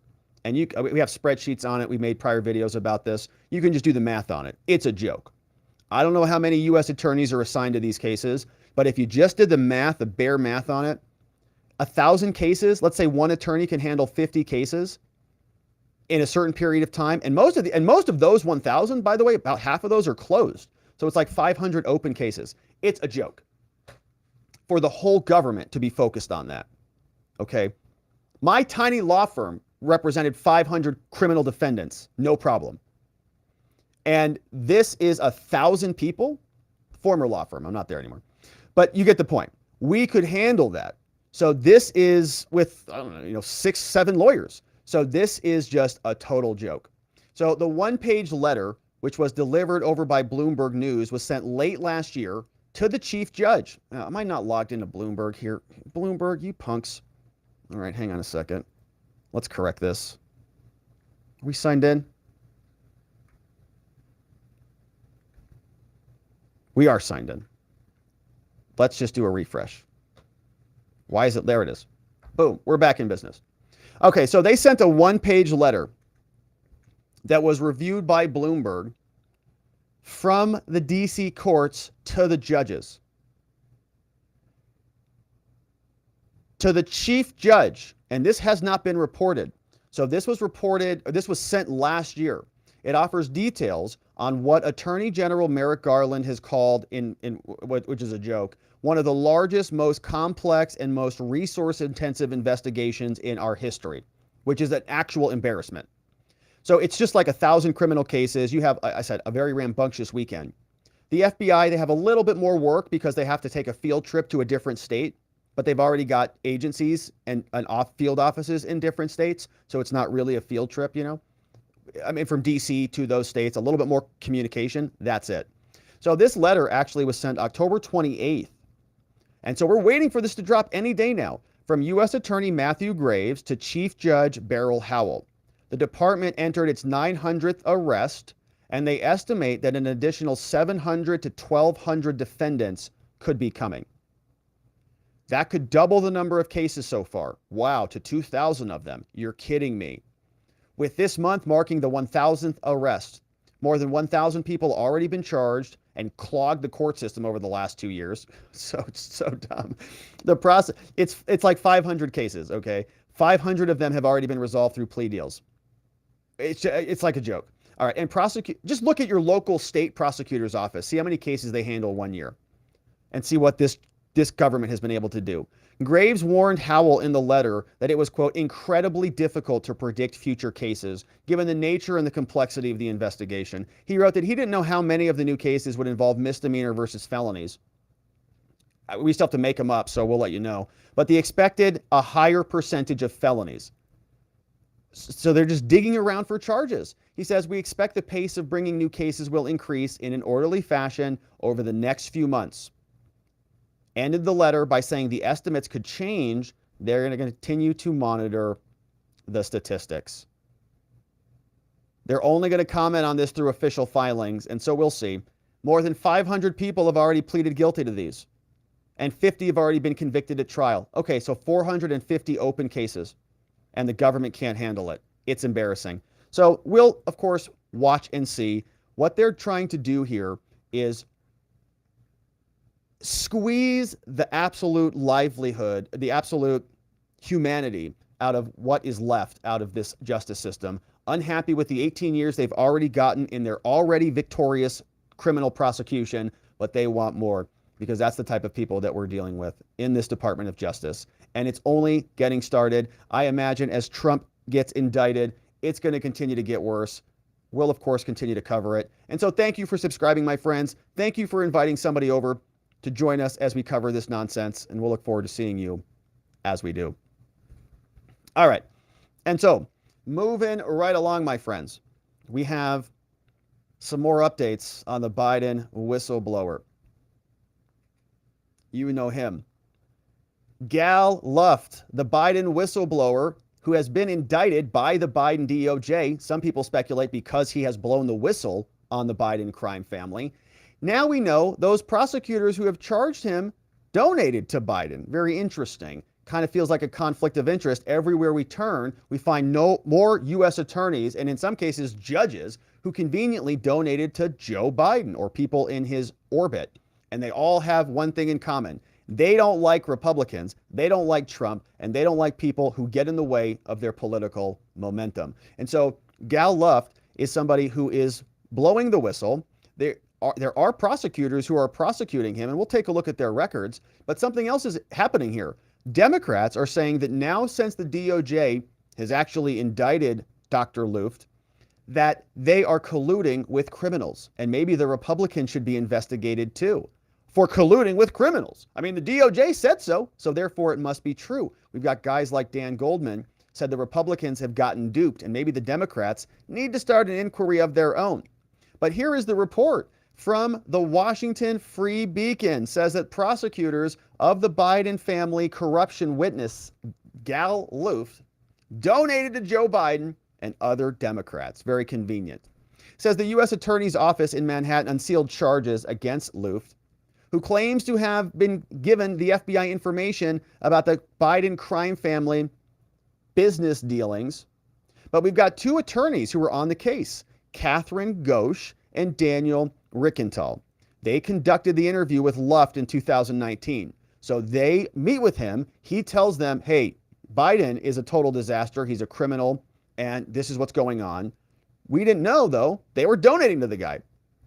Both of them have contributed exclusively to Democrats. You're kidding me. Weird. Ghosh made 35 contributions in the 2020 election cycle. So she meets with him in 2019. He says, hey, Biden's a criminal. And she says, well, let's go over to joebiden2020.com and enter my credit card information. Sounds like my kind of guy. And also made donos to the DNC, according to campaign finance records. Rickenthal contributed to 2008 Obama Biden when he served in the private practice. Okay, so that's a little bit different. And so she presumably was working there in 2020 when she made those donos because she met with him in 2019. Okay, she was an attorney. She met with him. He blew the whistle on Biden. She went and donated to Biden anyways. The other guy, we can't really hold him to any standard. He was in private practice and wasn't a U.S. attorney, so he's fair game. Donate all you want. Here are the campaign finance records for Ghosh. Here is from fec.gov. You can see Catherine Ghosh right there. A lot of small donos. Catherine Ghosh from Act Blue. The date of the receipt, 1/2/2021. She heard everything the gal had to say. She's like, I love it. Sounds great. Let me do a $5 contribution. $5, $5, $5 here. DNC, $7. Act Blue, $12.50. DNC. These are all in 2020. A lot of Act Blues there. That's all on the first page. We go to page 2. We've got Obama for America, Senate Committee, a lot of Act Blue stuff there, and the DNC. So, very interesting. Seems like a pretty active contributor to a bunch of Democratic causes. And that's after she's got information about the Joe Biden criminality. So, very curious. And we ask ourselves if these people could be any more conflicted at all. Hard to imagine. But Dan Goldman doesn't like people investigating the Democrats, and he doesn't like whistleblowers who make it more difficult for their side. So when Gal Luft comes out and the Republicans have conversations with him, when James Comer and other people want to invite him over for dinner, Dan Goldman, who basically bought his Congress seat, has said that maybe we should investigate them. They're investigating us. They're blowing the whistle on us. Maybe we should prosecute Congress too. Joining us now, Democratic Congressman Dan Goldman of New York. He's a member of the House Oversight Committee. Congressman, good morning. You and Congressman Jamie Raskin have written a letter to Congressman Comer, which reads in part, we are concerned that an official committee of the House of Representatives has been manipulated by an apparent con man who, while a fugitive from justice, attempted to fortify his defense by laundering unfounded and potentially false allegations through Congress. It appears as if Mr. Luft sought whistleblower status from you in an effort to defend himself from criminal prosecution while a fugitive from justice. Worse yet, this latest episode also raises concerns that Mr. Luft may be manipulating your investigation not only for his own self-interest, but perhaps also in furtherance of the CCP's efforts to undermine U.S. security interests and the president of the United States. So, Congressman, China. Who is Gal Luft for our audience, and who is he not? As James Comer and others have suggested he is.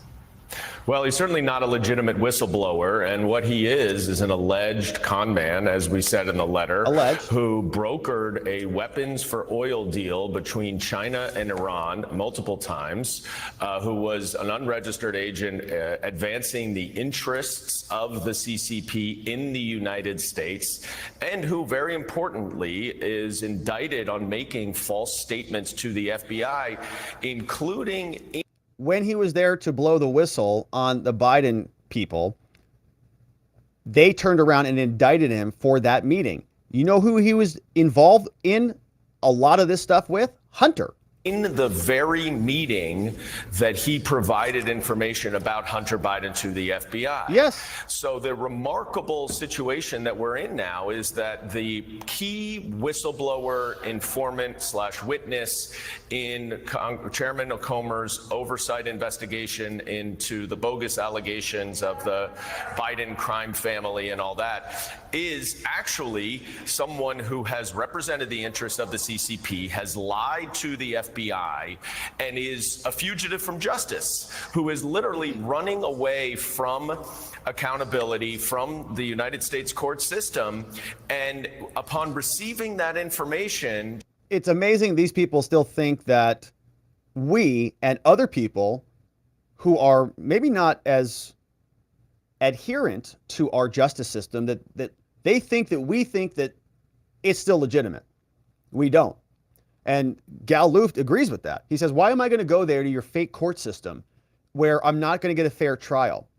We know that another person who was indicted in a similar, related type of set of charges, when that trial, Patrick Ho, went forward, he was not even allowed to mention the Bidens, even though he was commingled with the Biden family in all of these affairs. So Luft says, I'm not coming back to placate your court. You guys are going to throw me in solitary. I'll never see the light of day again. This is the point. As more of this happens, these institutions lose their legitimacy, and there will be less of this compliance with the courts. As people know, they're just extensions of the Biden administration to do their bidding to preserve their own power. Chairman Comer, we would naturally think, would say, oh boy, let's hold back here. This guy has zero credibility, and he may actually be advancing nefarious interests. No, he's doubling down now and trying to continue to use this alleged criminal to support his bogus allegations. So obviously we want to hear from him, right? Maybe you guys should offer him immunity and he can come and testify in Congress. If he's such a menace and such a criminal, we want to hear from him. And his claims about the Biden administration will clearly be exonerated. So the interviews that he had with the U.S. Attorney's Office, can we release those? All of their notes from that meeting in Brussels in 2019, can we see all of that? Can you unseal all of those records? Can you tell us about the investigation so that we can judge for ourselves? We don't take your word for it, DOJ or Dan Goldman. And so we want to know more. The DOJ and the FBI and the people leading these investigations have proven themselves to be untrustworthy, and they no longer get the benefit of the doubt. They're not operating in good faith. Here's McCarthy, who weighs in on this, says someone's lying out there. Based upon that meeting and based upon what Garland has told us, someone is lying. And in doing so, I raised the question is, we have to know who in this process is lying. And if it is found that Attorney General Garland is lying, that rises to the level of an impeachment inquiry. All right, we'll see. Certainly feels like Merrick Garland has been lying to us, but time will tell if Congress does anything about it. We also know that Lindsey Graham got a letter from David Weiss. David Weiss is the U.S. attorney who is prosecuting Hunter Biden, giving him that sweetheart plea deal. And we've had many questions about whether this investigation is over. Are they going to file more charges? Did David Weiss have the ability to declare special counsel status so he could bring charges in other states, like in D.C., where a Biden-appointed U.S. attorney exists, or in California? Same story there. Who knows? But in this case, Weiss sent a letter to Lindsey Graham and explained to him not much. And this is Graham's reaction. Hello, by the way. It's been a while since I've seen you. I hope you're doing well. Welcome back, Senator. Thank you. Thank you very much. So this is an important moment here. Get a room. Here's what I can tell you without any doubt. when it comes to the Department of Justice, I don't trust them. They got to come forward under oath and testify. So here's what the whistleblower has said, the group of whistleblowers, that Hunter Biden got the benefit of the doubt, unlike anybody they've ever seen, and they've been there for decades, that every time there was a question, it wound up being in Hunter Biden's favor. They claimed that Mr. Weiss, the U.S. attorney from Delaware, sought special counsel status and was denied that status, and that he wanted to bring charges in D.C. and California, but he was told no. So what did I do? I wrote Mr. Weiss and said, what's the deal here? Did you ask for special counsel status? He told me in the letter he had a discussion about it, but he was sure he could get it if he needed it, and he never really answered the question. The second thing that he said in the letter back to me was he never went to D.C. or California for more serious charges. He was never rebuffed by those jurisdictions. But here's the big one. I asked him about the 1023. Remember the 1023 report? If it had not been for Senator Grassley, we would never known that there was an accusation that Hunter and Joe Biden both were involved in a bribery scandal involving Burisma, the giant gas company, in Ukraine.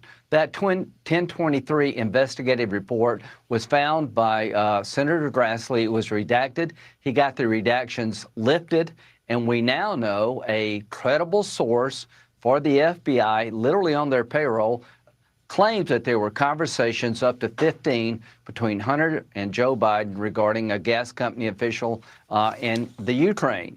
Here's what Mr. Weiss said. I cannot tell you about that accusation because it's part of a criminal investigation. Yeah.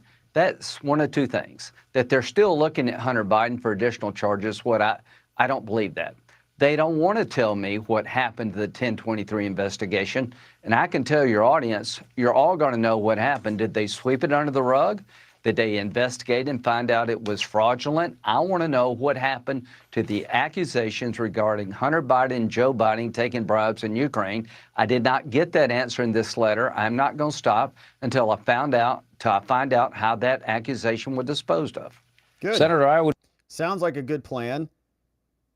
Lindsey Graham can sometimes string some wins together. We'll see if he actually stays on this one. Answer to my letter by Mr. Weiss to say case closed. I wrote the letter. I didn't get an answer about what Mr. Weiss did regarding the 1023 investigation about Hunter and Joe Biden potentially taking bribes in Ukraine. He didn't answer that question. Here's what I do know, that I don't trust the system to tell me the truth. I want to know what happened. Who did you talk to dismiss the allegation? How did you dispose of this allegation? And I do know this for 1,000% for sure, that the FBI and other Department of Justice officials briefed Mr. Weiss and his team about the 1023. They were told by other people in the Department of Justice, this is not Russian disinformation. You need to look at it.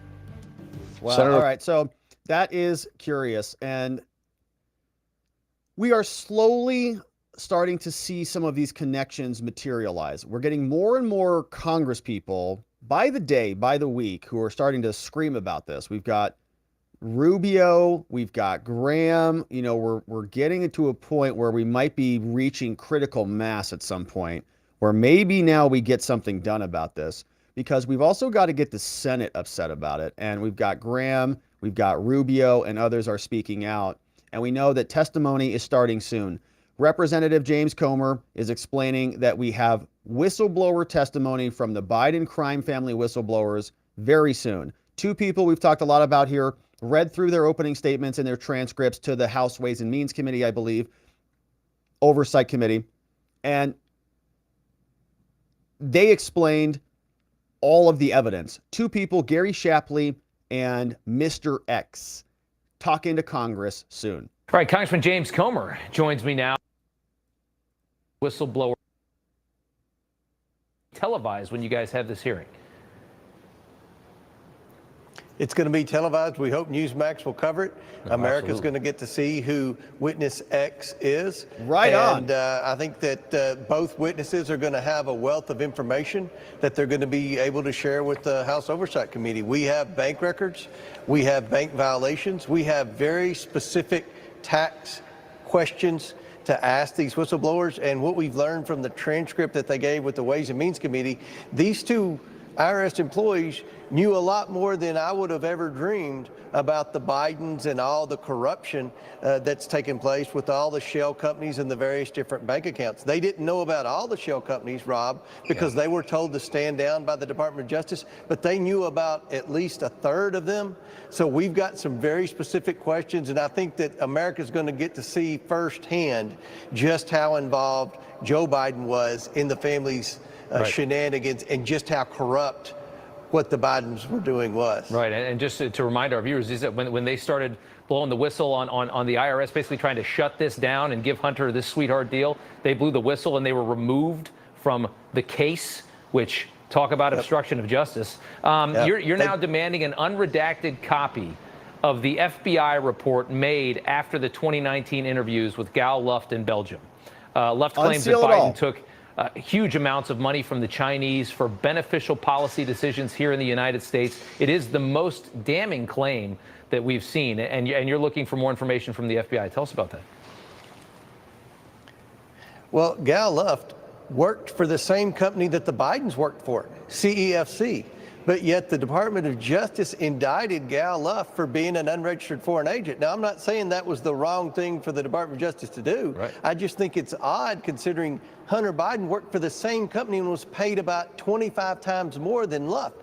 But Luft knows exactly what CEFC was. He knew exactly what role the Bidens played in it, including Joe Biden. And the reason Gal Luft is important to our investigation, Rob, is he's one of the few people in the United States who actually was also on the payroll with the Bidens. So the Bidens have never answered the question, what did you do to receive the millions of dollars that your family got from China? Gal Luft may have the answer to that. He knows, so he was in it. He's a very important witness to us, and I just find it shocking that the day he turns up, the day he records that video to Miranda Devine at the New York Post, the Department of Justice unseals this indictment, and they indicted him for the same thing that I thought Hunter Biden should have been indicted for years ago.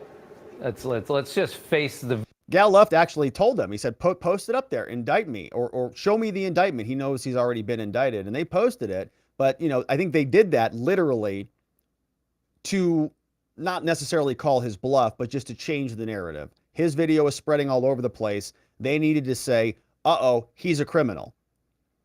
He's a criminal now. Don't believe anything. And so we're very much looking forward to Gary Shapley and Mr. X, who will be revealed, testifying in front of Congress. That's going to be taking place. We're going to cover it. So make sure you're subscribed when we do. All right. And we've got one final segment on the day. And it's Trump. You know, all that misconduct we've seen in the FBI and the DOJ and all of the people out there complaining about it. Well, they're not upset about the actions of these agencies. They're just upset about it because Trump, everything's Trump's fault, including this new sentiment and disdain for our intelligence agencies. Trump is starting it all. That's what CNN says about this. They say, you know, he's causing more threats. It's not Christopher Wray testifying and lying through his teeth to all of us. It's not what Congress is trying to demand and that the FBI is stonewalling over. It's none of those things. It's Trump calling out a political weaponized prosecution against him by his political opponent that's causing all of this madness in this country. And so the primary season is heating up. We see that this is going to be a strong new narrative here. Trump is dangerous. And I'm very concerned about this because I think that they're going to use this to try to hold Trump in custody. And I know that sounds dramatic now, but so did indicting Trump. And here we are at that threshold. Trump is weaponizing threats against the FBI. He's weaponizing his base against prosecutors. And what does that mean? That just begs the question. They've got to do something about it. They've got to shut down the internet or censor us in some way, shape, or form, or, you know, ban you, deplatform you, or any other things that they've done that we've covered here. So CNN is upset about this. And after Christopher Wray testified in front of Congress, we had a couple clips here from @TomsElliott, great follow on Twitter, and he is sharing a couple of these tweets from CNN. They're upset about Trump calling out the FBI and the DOJ. It's dangerous. Their fodder for Republicans out on the campaign trail where you spend a lot of time. And when I say this, I mean the FBI is the enemy. The FBI is weaponized against Republicans. Everything we say here, yeah. So it is not Defund surprising the FBI, that they are actually using their power of the gavel to have a hearing, oversight hearing, which they should be having. Okay. And there should be oversight of the FBI and every other agency in the executive branch. But to specifically kind of check off the grievances that are in their playbook. It's stunning, really, when you think from campaign cycles gone by that Republicans are questioning and so sort of anti-law enforcement. It's sort of mind-bending that we are at this point, but we absolutely are. And at every Republican, which is a great development, actually. I'm very happy about this. I've long been a little bit skeptical of law enforcement, obviously as a defense attorney, but this is not law enforcement per se, right? This is the federal government's law enforcement. So they're talking about two separate things. I think many conservatives would look to state law enforcement and say, we're okay with state cops and state law enforcement. It's the federal agency that's been weaponized. So he's creating a little false straw man there that all conservatives are against law enforcement. No, we're okay with law enforcement. We want to live in a nice, civilized society. We don't want madness and looting. We don't want to live in Paris or San Francisco. So we'd like to have some order. We got a problem with a weaponized, corrupt FBI, buddy. Campaign event, every Republican candidate really running for office at any level, there is this skepticism built in of the FBI, of the government, of law enforcement because of Donald Trump. I mean, that's what we're talking about. So this is a manifestation of the Trump era here. Look, I'm not sure anything was accomplished this morning in terms of advancing the ball at all with the aside from just question after question being asked about this. It's almost a pro forma. A Republican candidate has to do this now. They have to question the FBI, but never mind the people who are actually working in the FBI. They should. It's a right thing to do. A couple of them get headlines for, some of their roles in investigating the former president, but the vast majority of them are, hardworking Americans, many Republicans, some Democrats, et cetera, some non-partisan. And it's a little depressing, I think. Well, and you heard Ray this morning reveal that the FBI had to set up a new unit to focus on threats against FBI personnel. Oh, no. Because of this. That have increased because Republicans have gone after the FBI for lots of reasons, but primarily since they went into Donald Trump's house to get classified documents that he refused to give up voluntarily. Oh, man, the corrupt FBI is getting so much criticism from America that they had to create their own little protection racket to defend themselves against American criticism, which now they're rephrasing as threats, okay? Like it's crossing that threshold again where it starts to get a little bit nerve-wracking because they're saying that legitimate criticism of the FBI is now something that warrants apparently the FBI creating a response unit to deal with it. So it's troubling, but it goes on. Another one from Tom's Elliott says that this is the result of Donald Trump's America weaponizing the idea that the FBI is out to get average Americans, which they are. I mean, they went after a bunch of regular January 6ers. Hunter Biden's running free. So I don't know what these people are talking about. Fire all the... Yeah, listen, I mean, this is part of essentially sort of two Americas, right? The Republican version of the FBI Yes, that's right. No, it is two Americas. Different versions of prosecutions. You nailed it. Part of essentially sort of two Americas, right? The Republican version of the FBI is that it is a weaponized agency, that they are going after Catholics, that they are going after parents who are complaining at school boards. And you see, as a result of that, people who are campaigning for president saying they're going to defund the FBI, that they are going to fire all the officers and sort of build it from the ground up. This is a result, as you said before, of sort of Donald Trump's America, weaponizing the idea that the FBI is out to get average Americans, particularly going after Republicans and conservatives. But God forbid there be an actual domestic terror event or something where the credibility of the FBI is important for all Americans across partisan lines to have trust in the institution. I mean, like what? Like what? A January 6th? I think we might have less terrorism in this country if we have less FBI. That's the real risk here. The risk is that it's going to be more difficult to recruit people to join and stay in the FBI. Good, get a real job. More difficult for Americans to have confidence and faith in the FBI's work. Do when something there really useful. Is something of an urgent matter that involves the protection of all Americans. Matt Gaetz, you played the clip talking about how Wray has less credibility than Hoover. I mean, he does. That's probably percentage-wise technically true for a couple of reasons.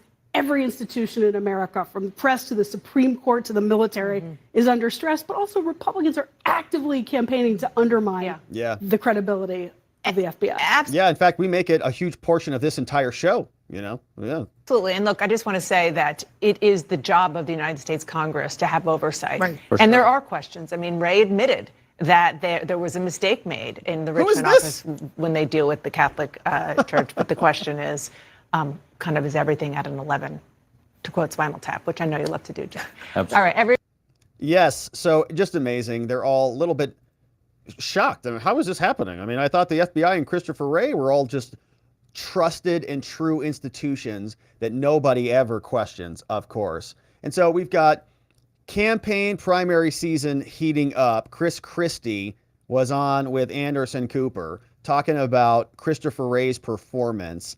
And he says, you know, he did a great job. We'll only listen to a little bit of this guy because we just can't tolerate how he sounds. And some people are legitimately asking questions. I thought a little bit. Just a Ken little. Buck today was legitimately trying to get to the bottom of some things and did it in a way that was smart and respectful and got information back. Some people are there just to perform on both sides of the aisle, right? So Chris is a big boy and he understands this. Let me say from my perspective, first off, this is a guy who has been nominated by 2 different Republican presidents and twice confirmed by the United States Senate, and not one Republican United States senator voted against him either time.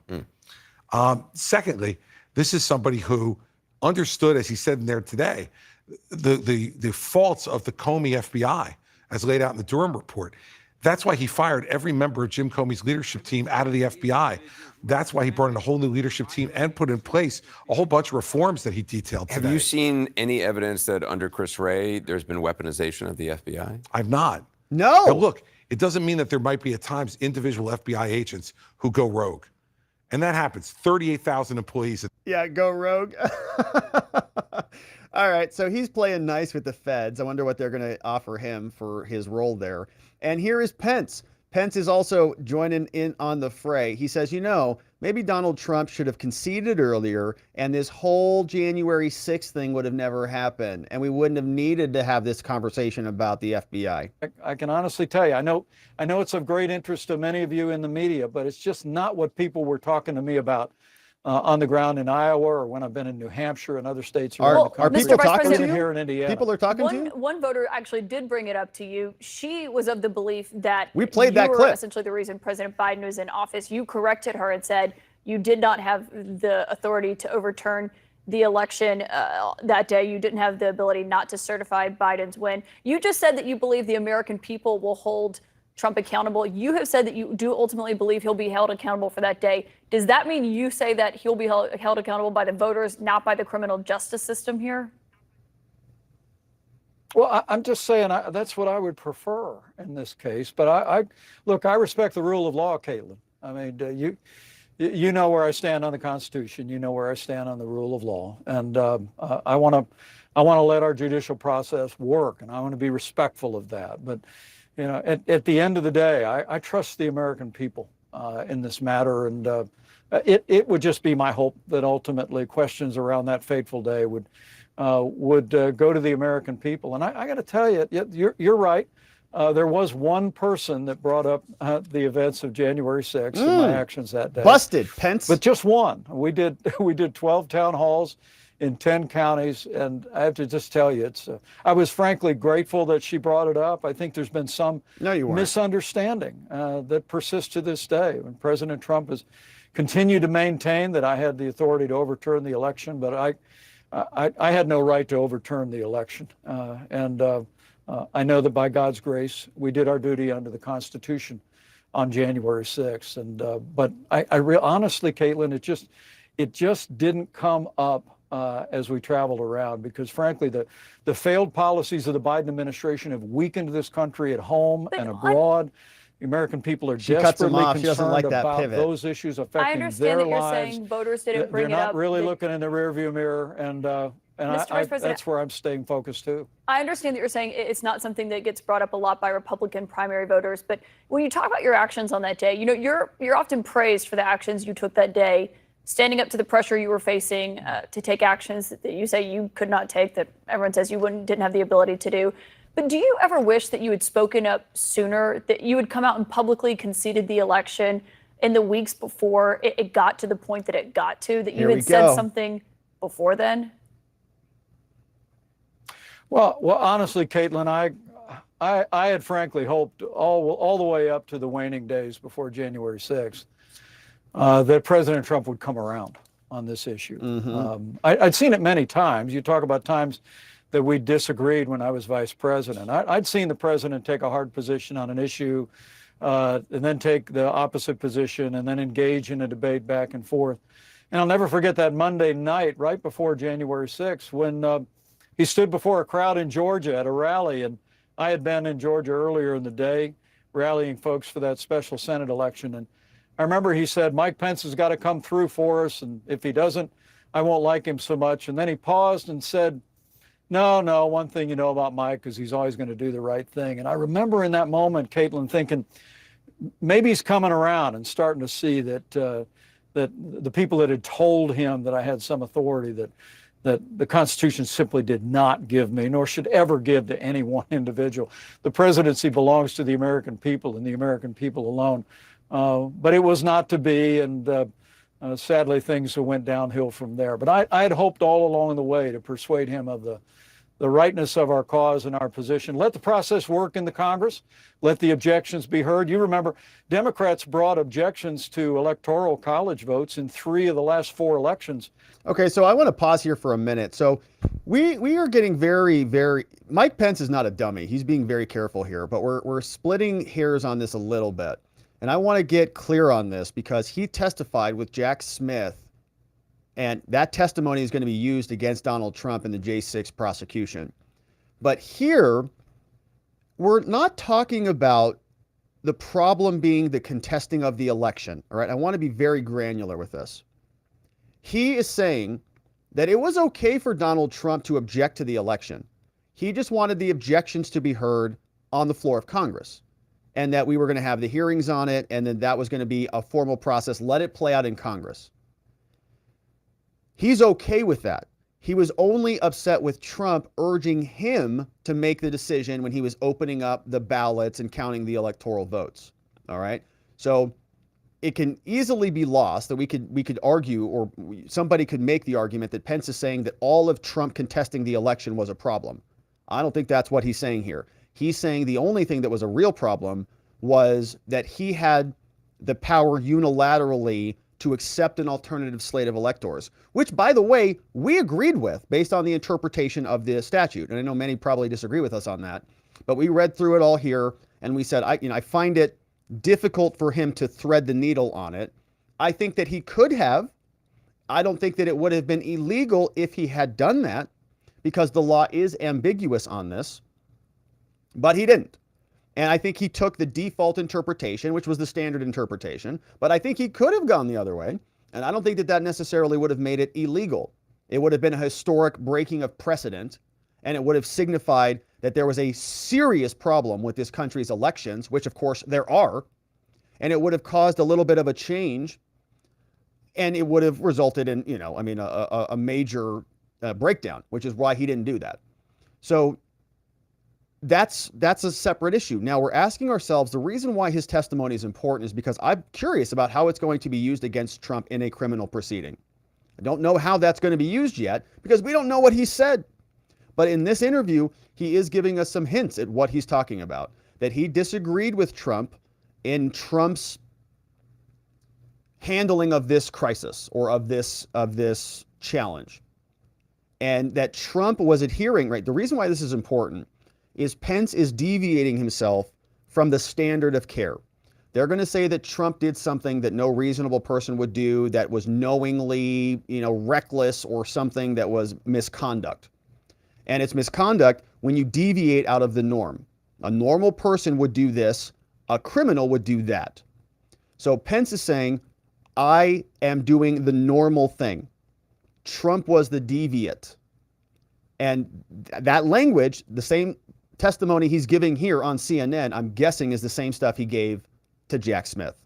That Republicans had prevailed. There's nothing wrong with that process happening, but I'd always hoped that the president would come around and recognize that we did our duty that day. That day was much different. But don't you think it would have had an effect if you had come out in mid-December when it was very clear the Electoral College had certified Biden's win, if you had come out and publicly conceded the election? Why didn't you do that?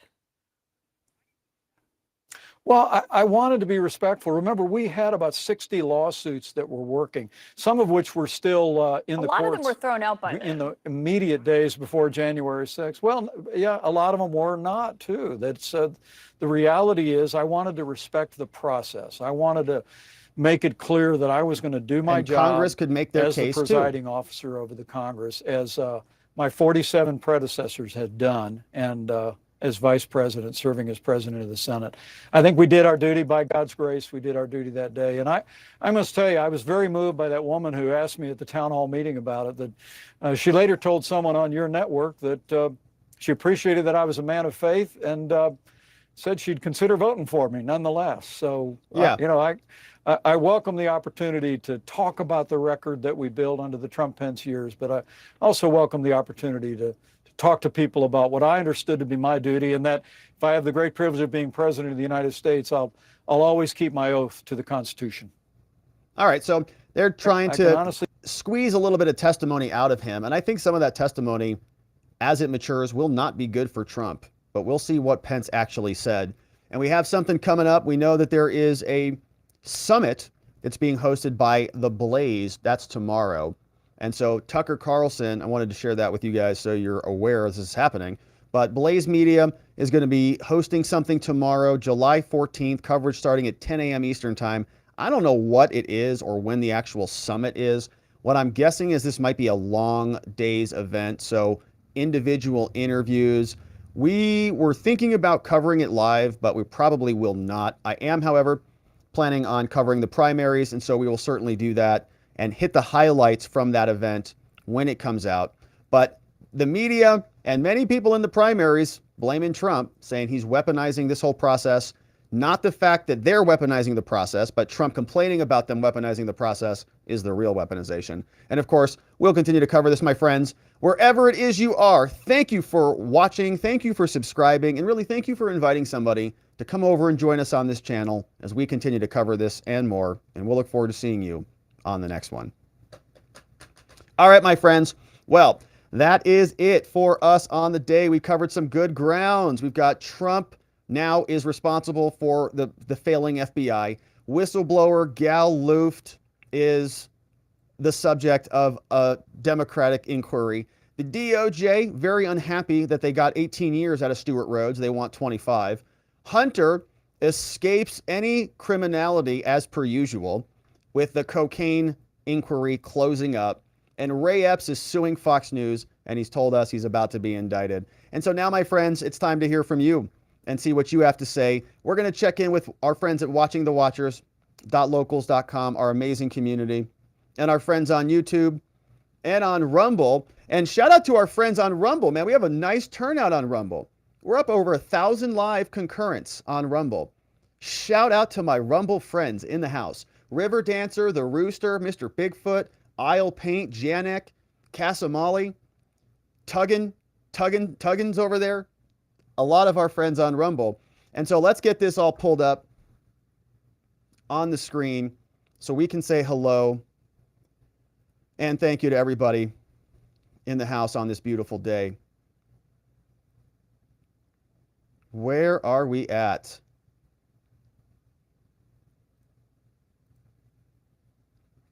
I am all discombobulated here. But Vienticus is clipping away for us. And here we are with Wims. Wims started out the day. All right. So let me fix my screen. Here we are. Wims, thank you very much, Wims, in the house over on Locals. I appreciate that, Wims. Thanks for being here. Thanks for joining us. And hopefully you're settling in now. in the house over on Locals. Thank you, Wims. 2012 Jameson says, I hope you got my email. I don't know. I have not looked at my email, I think, at all today. So I'll have to check. Thank you, 2012 Jameson. That's not true. I think I did this morning.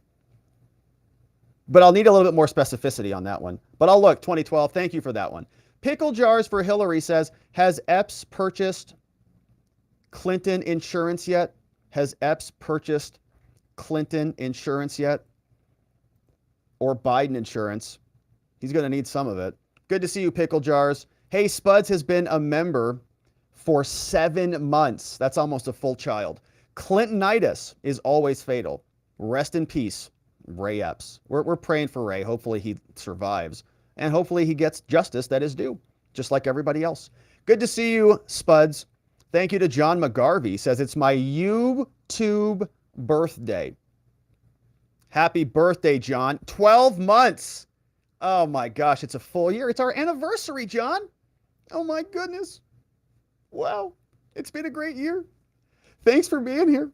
John McGarvey in the house. A bad poet says the cell records for Pelosi's burner phone would be nice to see. I don't know what those are or what they contain. Maybe some interesting DUPED questions. Hey, Jackie Carrion says Ray Epps is guilty. Trump for 2024, baby. Thanks, Rob. Thank you, Jackie. Well, we'll see. It sounds like he's going to be charged. We'll see if he takes a plea deal, probably for diversion. Go pick up some trash cans. Tara's in the house, says no pre-dawn terror campaign. Millie is his handler. Yeah, I mean, is his house going to be raided? Is he going to be thrown in custody? Are they going to put his image all over the media like they did with Jacob Chansley's or something like that? I doubt it. Thank you, Tara. Linda's in the house. Linda Ramey says, people don't realize that a different area was booked on the other side of the Capitol, but Epps moved the signs and all went to the wrong side. Yeah, and we've seen some interesting videos of that, Linda, like people saying that on different sides of the Capitol, different things are happening.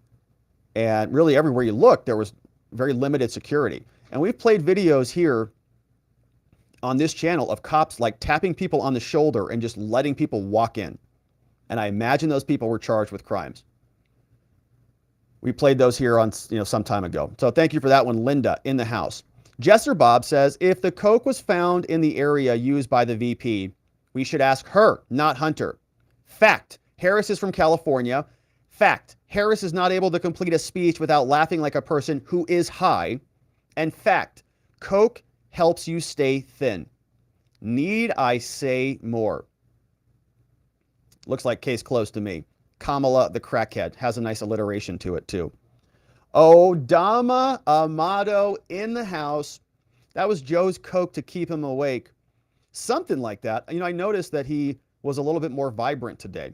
So I was wondering if maybe he's overseas today and wherever. And I was wondering if they maybe left his dime bag back at the White House. And then that's why he was a little bit tired for that NATO dinner that he skipped. And then they got him his coke back. And so now he's jacked up again out on the podium, which means we might be getting into World War III or something soon. I don't know. But Odama Amato in the house. Thank you, sir, for that dono. Salty Sarge says, the released 911 call audio stated the coke was found in the library. Now it's an exercise of if you can't dazzle them with brilliance, baffle them with BS. Over from Salty Sarge in the house. A bad poet says, explaining the other day with billions sent unaccounted for to Ukraine, much of that will be sent back to the DNC and to various associates. So keep your eyes open. So if they, one way or another, the money always seems like it ends up with the DNC, even that FTX money. Very convenient. Patrick Parker says, so they are saying that the two people that held up the bag wore gloves, or the Secret Service or the FBI wiped the prints? Or is it just another cover-up? Probably the latter, just a cover-up. Or, like it could be like in something that just doesn't take prints or DNA. It's probably a little dime bag, like just a little baggie. And so there's probably not a lot of sampling material to get your hands on. But I would still imagine it's a cubby, so they just know who walked up and used the key. Ridiculous. Michael Allen Hughes says, did they look at the first location? Wag the dog. I think they told us several different locations so that we didn't know what it was. And you noticed it went from high trafficked areas to medium trafficked areas to low trafficked areas. The first location was like, everybody's there. It could have been a tourist. Next one, it's like, well, it could have been like a visitor. The next one, it's like, well, it's probably Hunter. So they just slowly rolled that one out. This one came in from the Bronx. So no prints on the plastic baggie? Apparently not. Not for the Secret Service to find. Too difficult for them. Southern Comfort says fingerprint the key. Or, yeah, that's a good idea. Yeah, that's a good idea. I think another good idea is just to look at the camera, too. And just say, oh, that looks like Hunter, doesn't it? Hey, Lou, is this Hunter? Yeah, that's him. All right. So good to see you, Southern Comfort. Thanks for that. Mustafa says, Hunter forgot his laptop and now his Coke. See? We have a pattern here. A pattern of criminality from Mustafa. Hey, Vienticus in the house says, Vae Victus, over from Vienticus with the Latin. You know, he's good with that stuff. Hey, Michael Manson says, 4 months. Time flies when you're retired, baby. It does fly by. Michael Manson as a member for 4 months. You could say things are getting pretty serious now. Good to see you, Michael. Thanks for being here. Salty says, in DC, they don't let you have any power until you're jumped and compromised. That has been the CIA and the FBI grift since their founding, as with every intel agency around the world. Term limits. Yeah, it's like, all right, look. Okay. Christopher Wray was appointed by Republicans or something. Do you think he's more loyal to the Republican Party or to the FBI and the intelligence agencies? Obviously the latter. All right. Thank you, Salty, for that one. Michael Allen Hughes says, is it very interesting that videos near Harris don't produce evidence? Pipe bomber videos are useless, just like the Coke videos at the White House. Very curious. Cameras just stop working when you need them to work. And they're always around some of the most interesting people out there. Thank you, Michael. Hope you're doing well. C. John, 5 members in the house. And our members-only morning stream was a little bit extra busy today because we had some serious invitations that went out yesterday. C. John's bringing in Wendy C., Vote Justin Out. We've got Cyprian Cole, Patrick We're Under Siege, and Tom Colby in the house, courtesy of our friend C. John. And Curtis Bartle also, man, with 5 new membos. And hey, we got Marlene S., Southern Comfort, Michael H., Dixie Dogs, and Magic Stick Seeker all coming in courtesy of our friend Curtis Bartle. And so thank you, Curtis, and thank you, C. John. 10 new membos coming in the house. We're grateful to have you. Jesser Bob says, so is it okay to defund the police but not the FBI? Different standards once again. Yeah, it's weird. It's like they don't like local cops, but they love the feds. Conservatives kind of have disdain for the feds, but like local cops. Because one of them does justice. Good to see you, Jesser. Hey, Tony Hay Munkett says, hope I don't get an overdraft for this. Me too. Otherwise, you know, those can be expensive. If you were Trump's lawyer, how would you present the case you know in your heart, and from what you say, it is complete nonsense? So I don't know if you're saying, I think the case is complete nonsense, or like, I think the case is nonsense, as in, the way I'm reading it, I think you're asking how I would defend it knowing that the prosecution is nonsense, right? And so it's going to depend on the charges, but on the classified documents case, to answer very quickly, what I would do is go to Article 2, Article 2, Section 2, Clause 1, I think. The opinion clause. I can't remember off the top of my head exactly where it is, but the opinion clause. That would be the constitutional framework. I would say the Espionage Act is unconstitutional as it pertains to a president who's got root authority over these documents. Anything created in the administration is his, and everything else they're trying to do to stop him is unconstitutional and illegal. Long story short, Tony Hay, good question. This one from NY Renal says, Christie is a joke. He knows he can't win a national election, so by running, he gets a few bucks for takeout. Oh, whoa. And let money carry him for a few years. His comments are solidifying his role as paid CNN Republican. We should petition CPAC to disinvest him next year from NY. Yeah, he's looking a little thick there. Linda says Pence certified a fraudulent election. That's one way to interpret it. Yeah, and I think it's like there's some question about that. Like, did he certify it or did he just open the things and count them? That's where it really gets kind of gray area-ish. But I understand your point. Look, I get it. And then January 6th came in, it stopped the whole congressional inquiry, and it pushed the thing right out of the window. So it's just amazing. Hey, Sonia came in as a supporter. Welcome aboard, Sonia. Hopefully you join us. If you go over to the community tab in the YouTube app, you can grab the Telegram link for our after party, which is where we will be going in a short minute. We also have Tony Hay Munkets. Says, and now Pence is running against President Trump. Explains that he knows they cheated. He is a Benedict Arnold.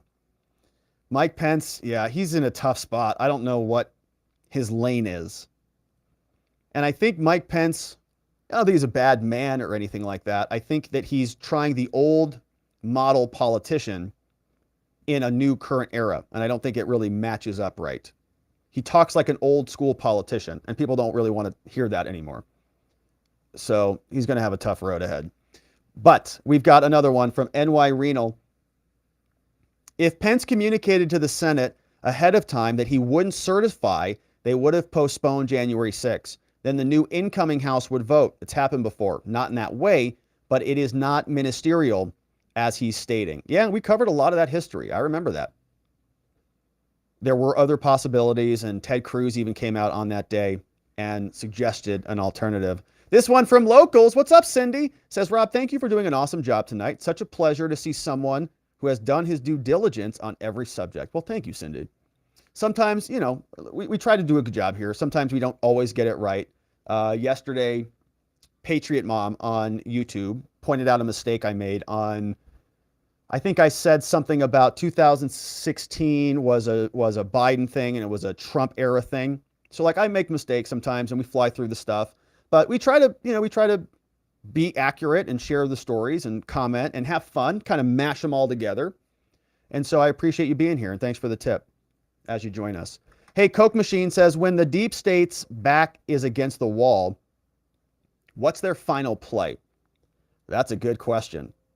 I don't know. I'm concerned about one radioactive molecule showing up in the European theater.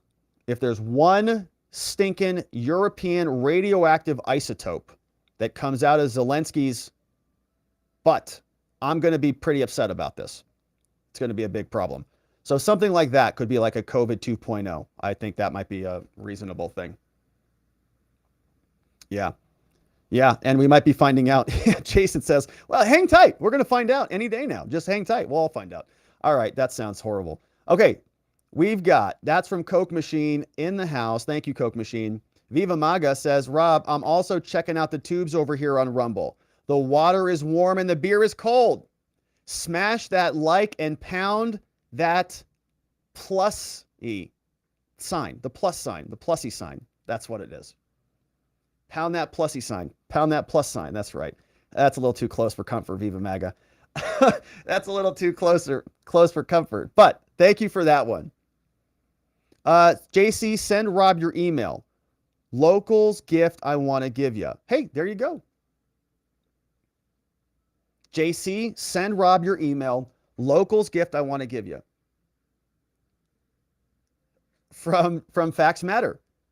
We'll coordinate that. Yeah, we'll definitely coordinate that.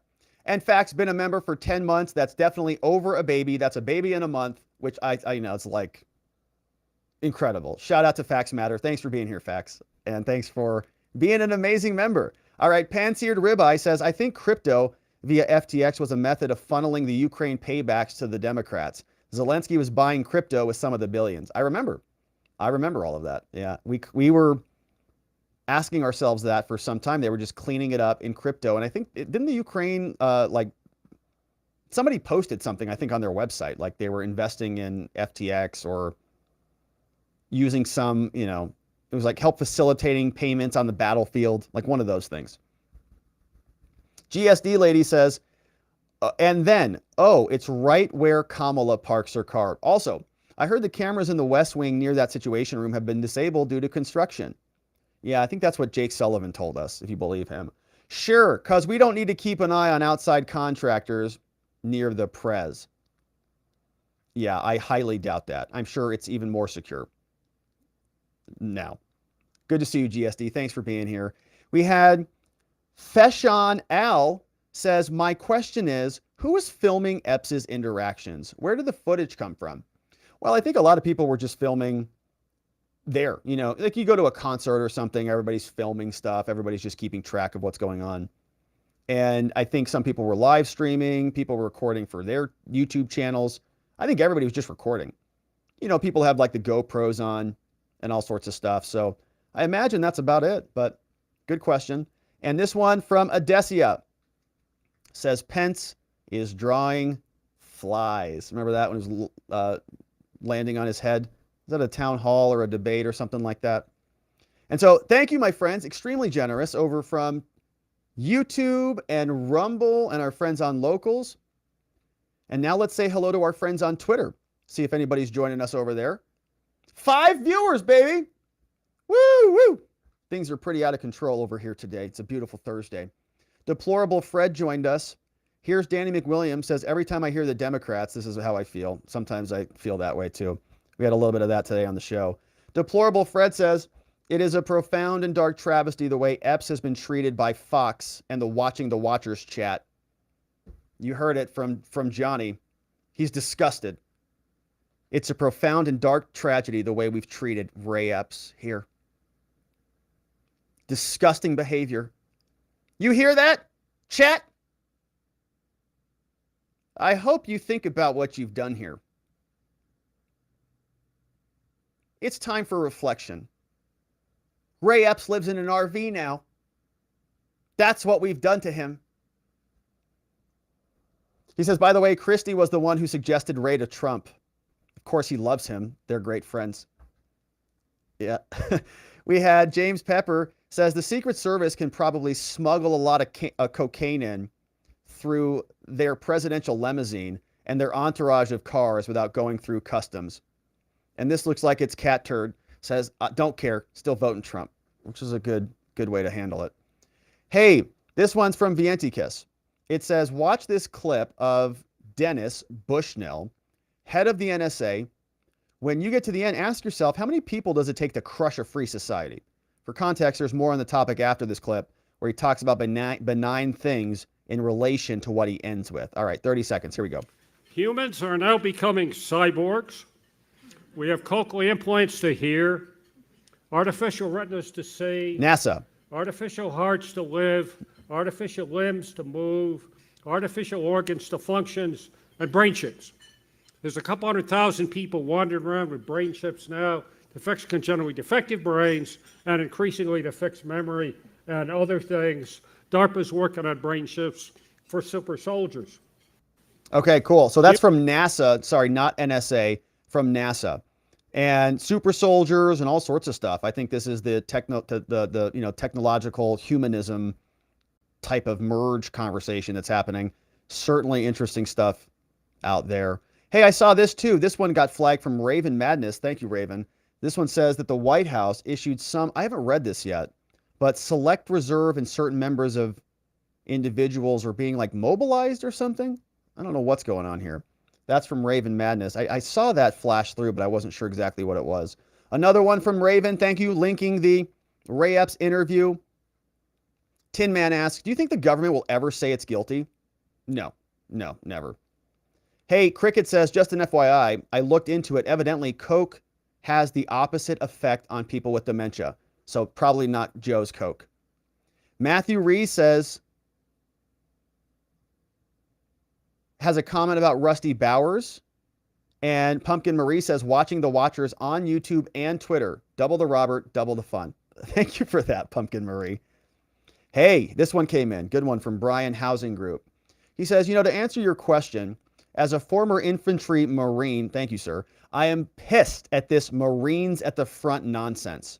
What happened to honor, courage, and commitment? Woo! Yeah, that's a spicy one. Good to see you, Brian. Thanks for jumping in on that one. That's kind of what I,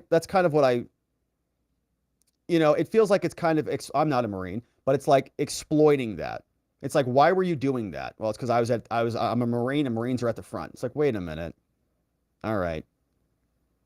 Okay. So that's your explanation for this. Like, it just didn't feel right to me. I appreciate you chiming in on it.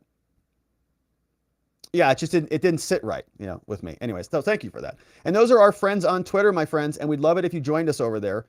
Elon's paying good money for Twitter now, so if you're not already on Twitter and tweeting like a maniac, now's a good time to start because he's handing out lots of donos over there. And so get yourselves a Twitter account. If you're not already on Twitter, now's a good time to get on there. And so, all right, my friends, that is it for us on the day. We are going over to watchingthewatchers.locals.com for our after party. Locals, we're going to start a new thread for this because we got 5 minutes left. So we'll hit that up there. Stick around on Locals. Tony Hayes sent this one in before you leave. Says, Pence is only there because of Trump and stabbing him in the back and the American people, and now he's running for president? Unbelievable. From Tony Hay Munkets. Yeah, it's a good summation, actually. It's a nice, pithy summation. All right, so Pence is running. Trump elevated him. Then he stabbed Trump in the back, and now he wants his job? Oh, gosh. All right, and so that was from Tony Hay Munkets. We are going over to watchingthewatchers.locals.com for a little bit more, for an amazing after party. We would love to see you there. We do members-only morning streams. We have a lot of fun. Also, don't forget to grab your Field of Greens over at my friend's website called fieldofgreens.com, and you can go there, load up your cart to the brim, and then save 15% when you use code Robert to check out. Also, if you like this mind map software that I use and you want to experiment with it at home, you can go to spotlightlawyer.com/mindmap and use it at your heart's desire. Also want to thank the mods who help keep this show nice and orderly. Big shout outs to Vienticus Prime clipping away for us today. Thanks, V. Along with K-Bean in the chat, Just Cause is over there, Playing Hooky, Ronnie Cole, Zulu, Beyond Geostars, Zach Nichols, our friend John Allen, Janek909, Dog Digger, and Donut Mind Me. We've also got Sleepy Dog Lee on Twitter and Geegum Geegum on Locals, along with our friend Nathan N810. But that, my friends, is it for us on the day. Schedule tomorrow is very likely going to be different. We are going to go live earlier. I don't know exactly what we're talking about yet, but it will be earlier. So make sure that your notifications are set if you care to join us on a very beautiful Friday. But otherwise, if we don't see you tomorrow, we hope we do, we're going to leave it right there. And I do want to see you back here tomorrow so that together with your help, we can shine that big, beautiful spotlight of accountability and transparency down upon our system with the hope of finding justice. Locals, hang tight. We're going to open up a new thread and we'll be back in just a minute. Everybody else, make it a beautiful night. I'll see you right back here tomorrow. Bye-bye.